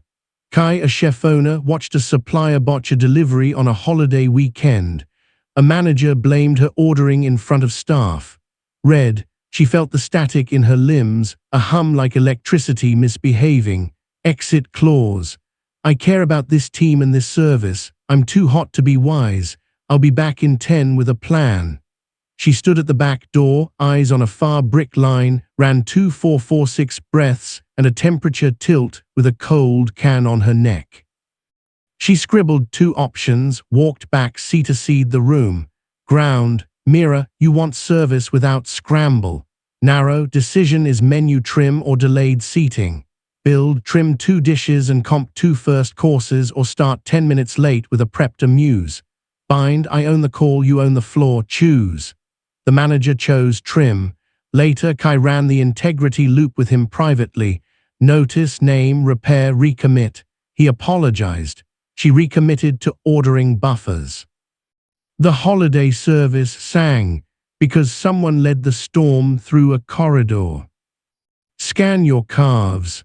Flex toes toward shins and feel the back line wake. Let your breath lengthen by a beat.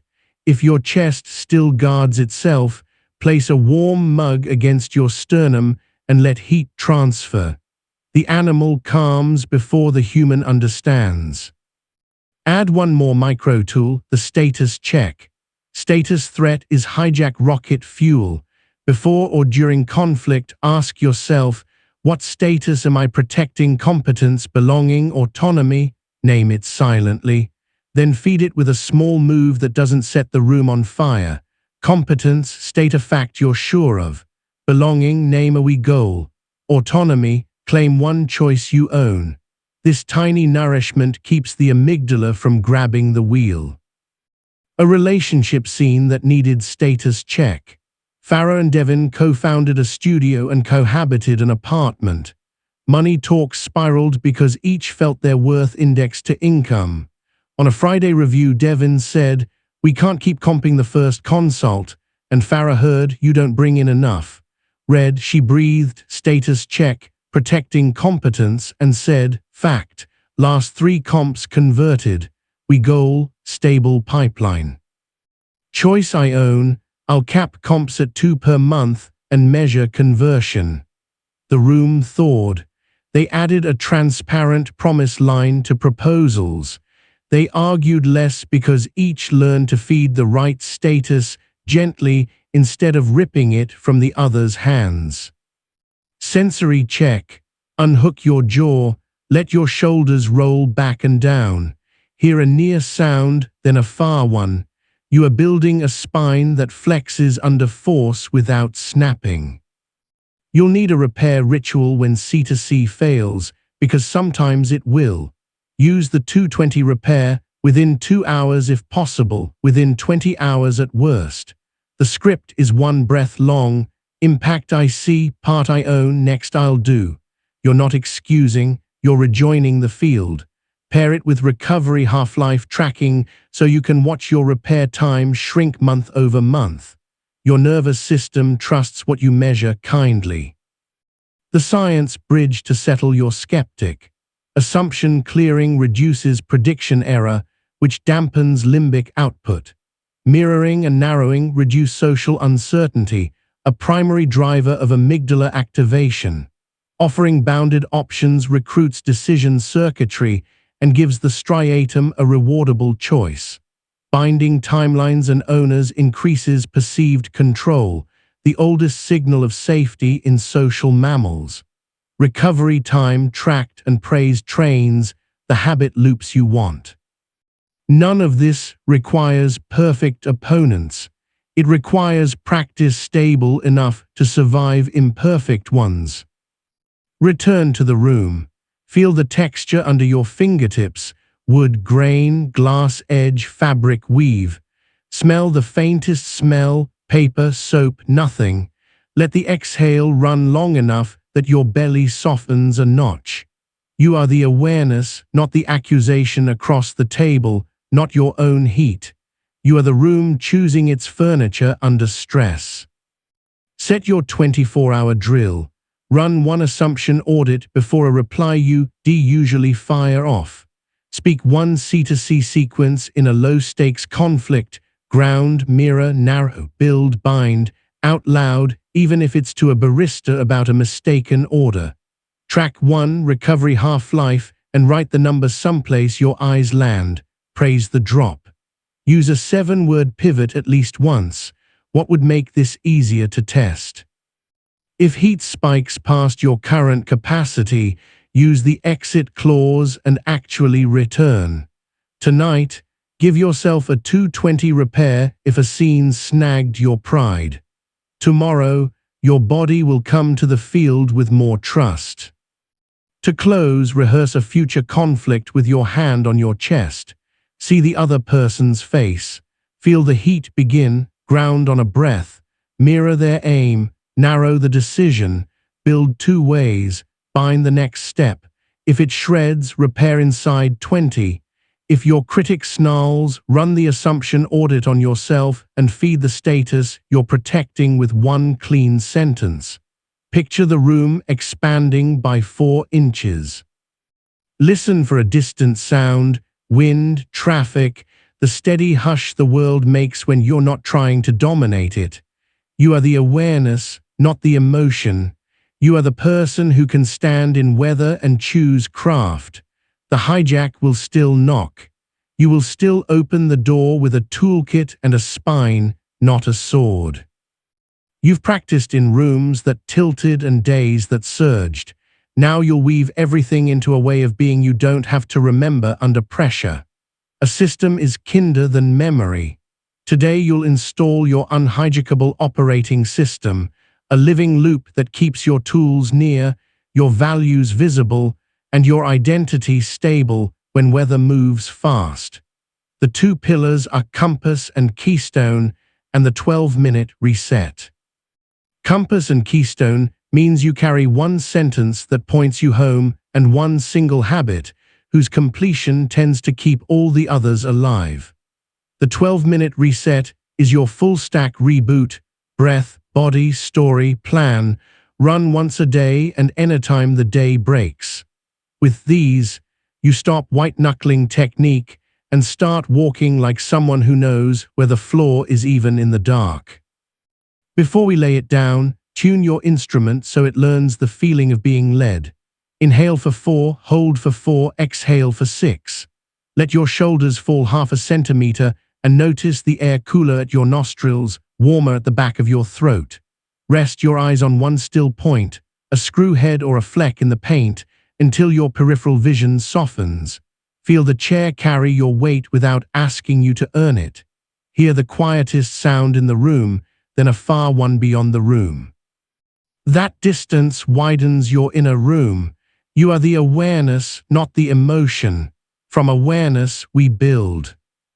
Compass and keystone begins with a sentence you can say under heat that orients every move. Your commander's intent has done this in moments. Compass is its lifelong cousin. It sounds like a vow spoken in plain language. Protect connection, tell the truth, choose the smallest wise action, or be clear, be kind, be steady. When your chest tightens, you don't debate philosophy. You whisper the compass and the next sentence changes shape. The keystone is the tiny daily that props the arch of your week. Choose the 1 habit that, when done, makes the rest easier. A focus field, a reset walk, the golden hour light, the 1-minute ledger, the bowl for phones from 7 to 8. You will do other things. You will not negotiate the keystone. When you miss it, you repair fast. Keystone keeps the floor steady so your amygdala stops listening for collapse. There's a story to show how simple can be sovereign. Rohan is a new principal at a school that had learned to expect crisis. Meetings stacked like dishes in a sink. Everyone flinched at every ping. He wrote his compass on the inside of a folder. Protect learning, tell the truth, choose the smallest wise action. His keystone was a hall walk at 7:50 a.m., 3 minutes of light, breath, and hello to the custodian.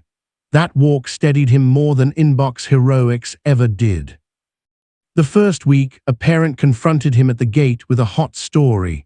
Old Rohan would argue policy and escalate. New Rohan touched the folder, felt the paper against his palm and said, "You want your child safe and heard.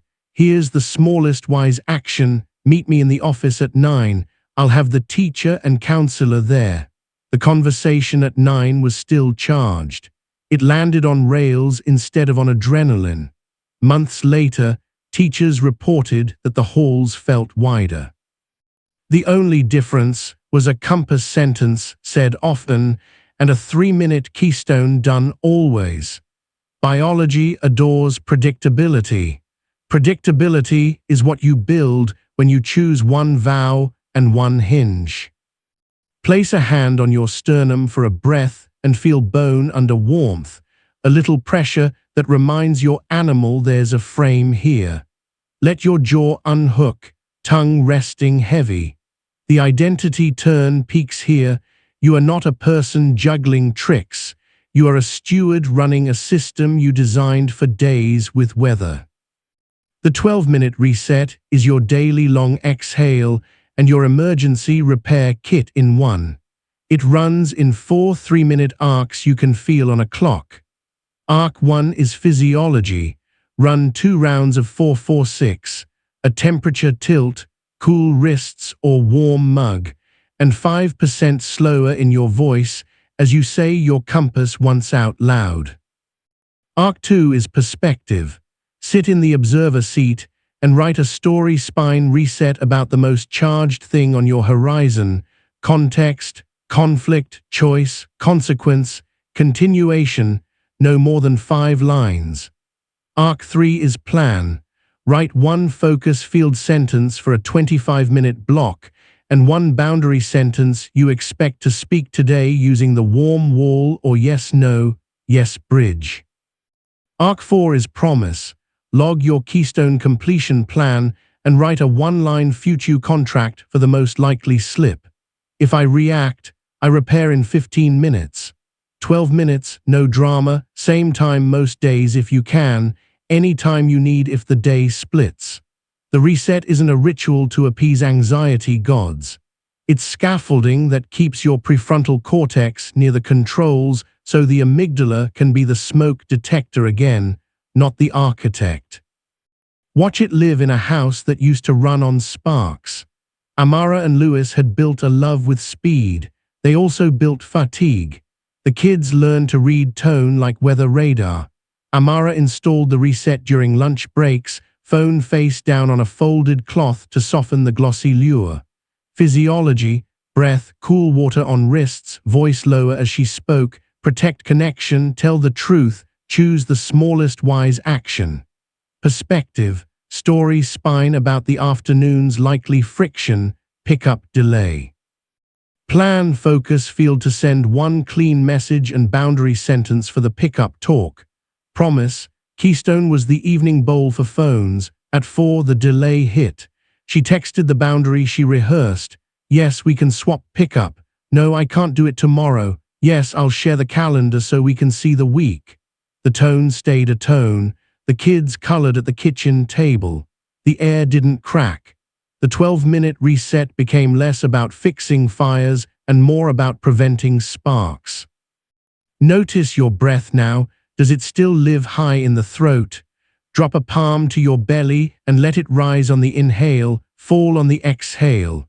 Hear a far sound, someone moving in the hall, a soft machine, so your midbrain remembers the world is bigger than this sentence. You are the awareness, not the story's momentum. The second layer is the quarterly identity review, a short ritual you run 4 times a year to check the map against the ground. It's not a performance report. It's a conversation with the version of you that set the compass. 3 questions guide it. Who did I become when the room tilted? What tools arrived without asking? Where did I repair fast? You answer in full sentences and include 1 evidence line for each. Asked 1 clarifying question before defending. Ran the integrity loop in 6 minutes. Recovery half-life dropped from 90 to 40. Then you name 1 experiment to move the needle in the next quarter by 20%, not 200. Identity doesn't click from label to label. It accretes, breath over breath, sentence over sentence, promise over promise. There's a founder who used this to grow a spine she trusted. Hannah ran a small studio and had collected methods like charms on a bracelet. They glittered. They didn't hold when a client roared, Her review at the end of spring was simple. Who did I become? A steward who can say no without shaking. What arrived? 5% slower, and the warm wall appeared before the old apology. Where did I repair? 220 within an hour 3 times. Evidence, date-stamped lines in a notebook. Next quarter's experiment. Run C2C in 2 tense meetings and measure recovery half-life after. By fall, the studio still felt like weather, but Hannah's chest felt like a room with a floor and a window. She couldn't control the sky. She could open the window or close it and choose when to sweep the floor. That's adulthood for nervous systems. This OS includes a failsafe, the red day minimum you set back in capacity work. When you wake into yellow leaning red, you don't try to be a hero. You hit minimums that keep your identity intact even when your energy can't carry full weight. See the sky once. Move for 2 minutes. Cut screens 30 minutes before lying down. If a hard conversation arrives, exit clause and return with 2 options. If a boundary breaks, 60-second realign. Your animal learns that even on bad days, you still act like you, which prevents the critic from writing fiction about collapse. Habits protect identity. Identity protects habits. The loop closes. Feel the skin at your temples, rub 2 slow circles, and watch your breath drop a note. Let your eyes soften as if you were looking through the wall, not at it. Temperature on your wrists, weight in your thighs, the stitch at your shoulder seam. These details are not distractions. They are the handles you hold while you climb. We'll add one more named pocket tool to freight these pillars, the 2-bridge morning. Before screens, you cross 2 inner bridges in 90 seconds. First bridge is gratitude in shadow. Name one hard thing you're grateful for because of who it's making you become. Last week's conflict taught me to narrow decisions. Last night's stress taught me to wind down earlier. Second bridge is future casting. Write 1 sentence as if tonight you were journaling praise for morning you. You read your compass before you replied to the 9:14 email. Your reticular activating system starts the day looking for chances to be that person. Shadow turns weight into training. Future casting turns intention into bait your mind wants to bite. A closing story because every system must breathe in a life with edges. Zadie is a paramedic.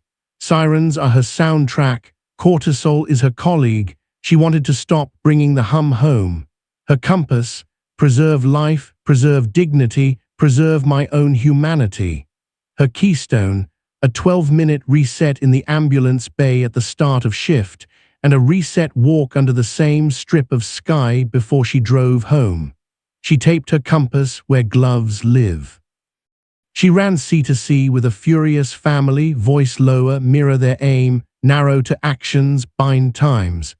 She pushed exit clause when a doctor's tone triggered old shame, left for 4 minutes to the sink, pressed cool water to her wrists, returned with 2 options. The calls didn't soften. Her chest did. Once, after a field loss that bent everyone, she sat on the curb and whispered even now into her hands and let her shoulders shake. Even now, I can be human and steady. Even now, I can breathe and bind the next step. She drove home under a thin moon and didn't rehearse the night like a courtroom. She spoke a story, spine reset, and slept. Her partner said in the morning, I like who we are when you lead like that. This is the quiet promise of an OS. It changes rooms you share. Notice your posture. Are you leaning forward, neck volunteering to carry the day? Lean back 1 inch. Let the chair be a chair. Place a palm on your belly. Inhale for 4, hold for 4, exhale for 6. Hear the nearest sound, then a far one. Smell the faint hint of soap, paper, or nothing, which is still a smell. You are anchoring the last thread. You are the awareness, not the emotion, not the story, not the weather. You are the person who installs small hinges that swing heavy doors with dignity. Your practice for the next 24 hours is gentle and exact. Write your compass on a card and touch it before your first reply. Choose your keystone and protect it as if the day depends on it, because it does. Run one 12-minute reset at a fixed time. If you miss it, run it when you remember without scolding. If a spike surges, ride the exit clause and return with 2 options. Close the night with a 220 repair if needed and a red day minimum plan on the pillow. Tomorrow you won't remember the whole book. You'll remember a sentence and a breath and a tiny hinge. That is enough. Enough repeated becomes identity. Identity repeated becomes peace. Picture your sanctuary room one last time. The brass plaque reads your compass in letters that have warmed under your fingers. On the table rests a smooth stone and a pen. The window shows weather that changes and a horizon that doesn't. You step to the threshold you'll cross 100 times. Inboxes and kitchens and meeting rooms and streets that become classrooms for your nervous system. Feel your feet on the floor. Feel your palm on your chest. Whisper the sentence that points you home. It will be there when the amygdala shouts. It will be there when the room tilts. It will be there when you are tired and when you are brave. Carry it like a small flame cupped against wind. Breathe once more, slow and long, and walk out with a spine that belongs to you.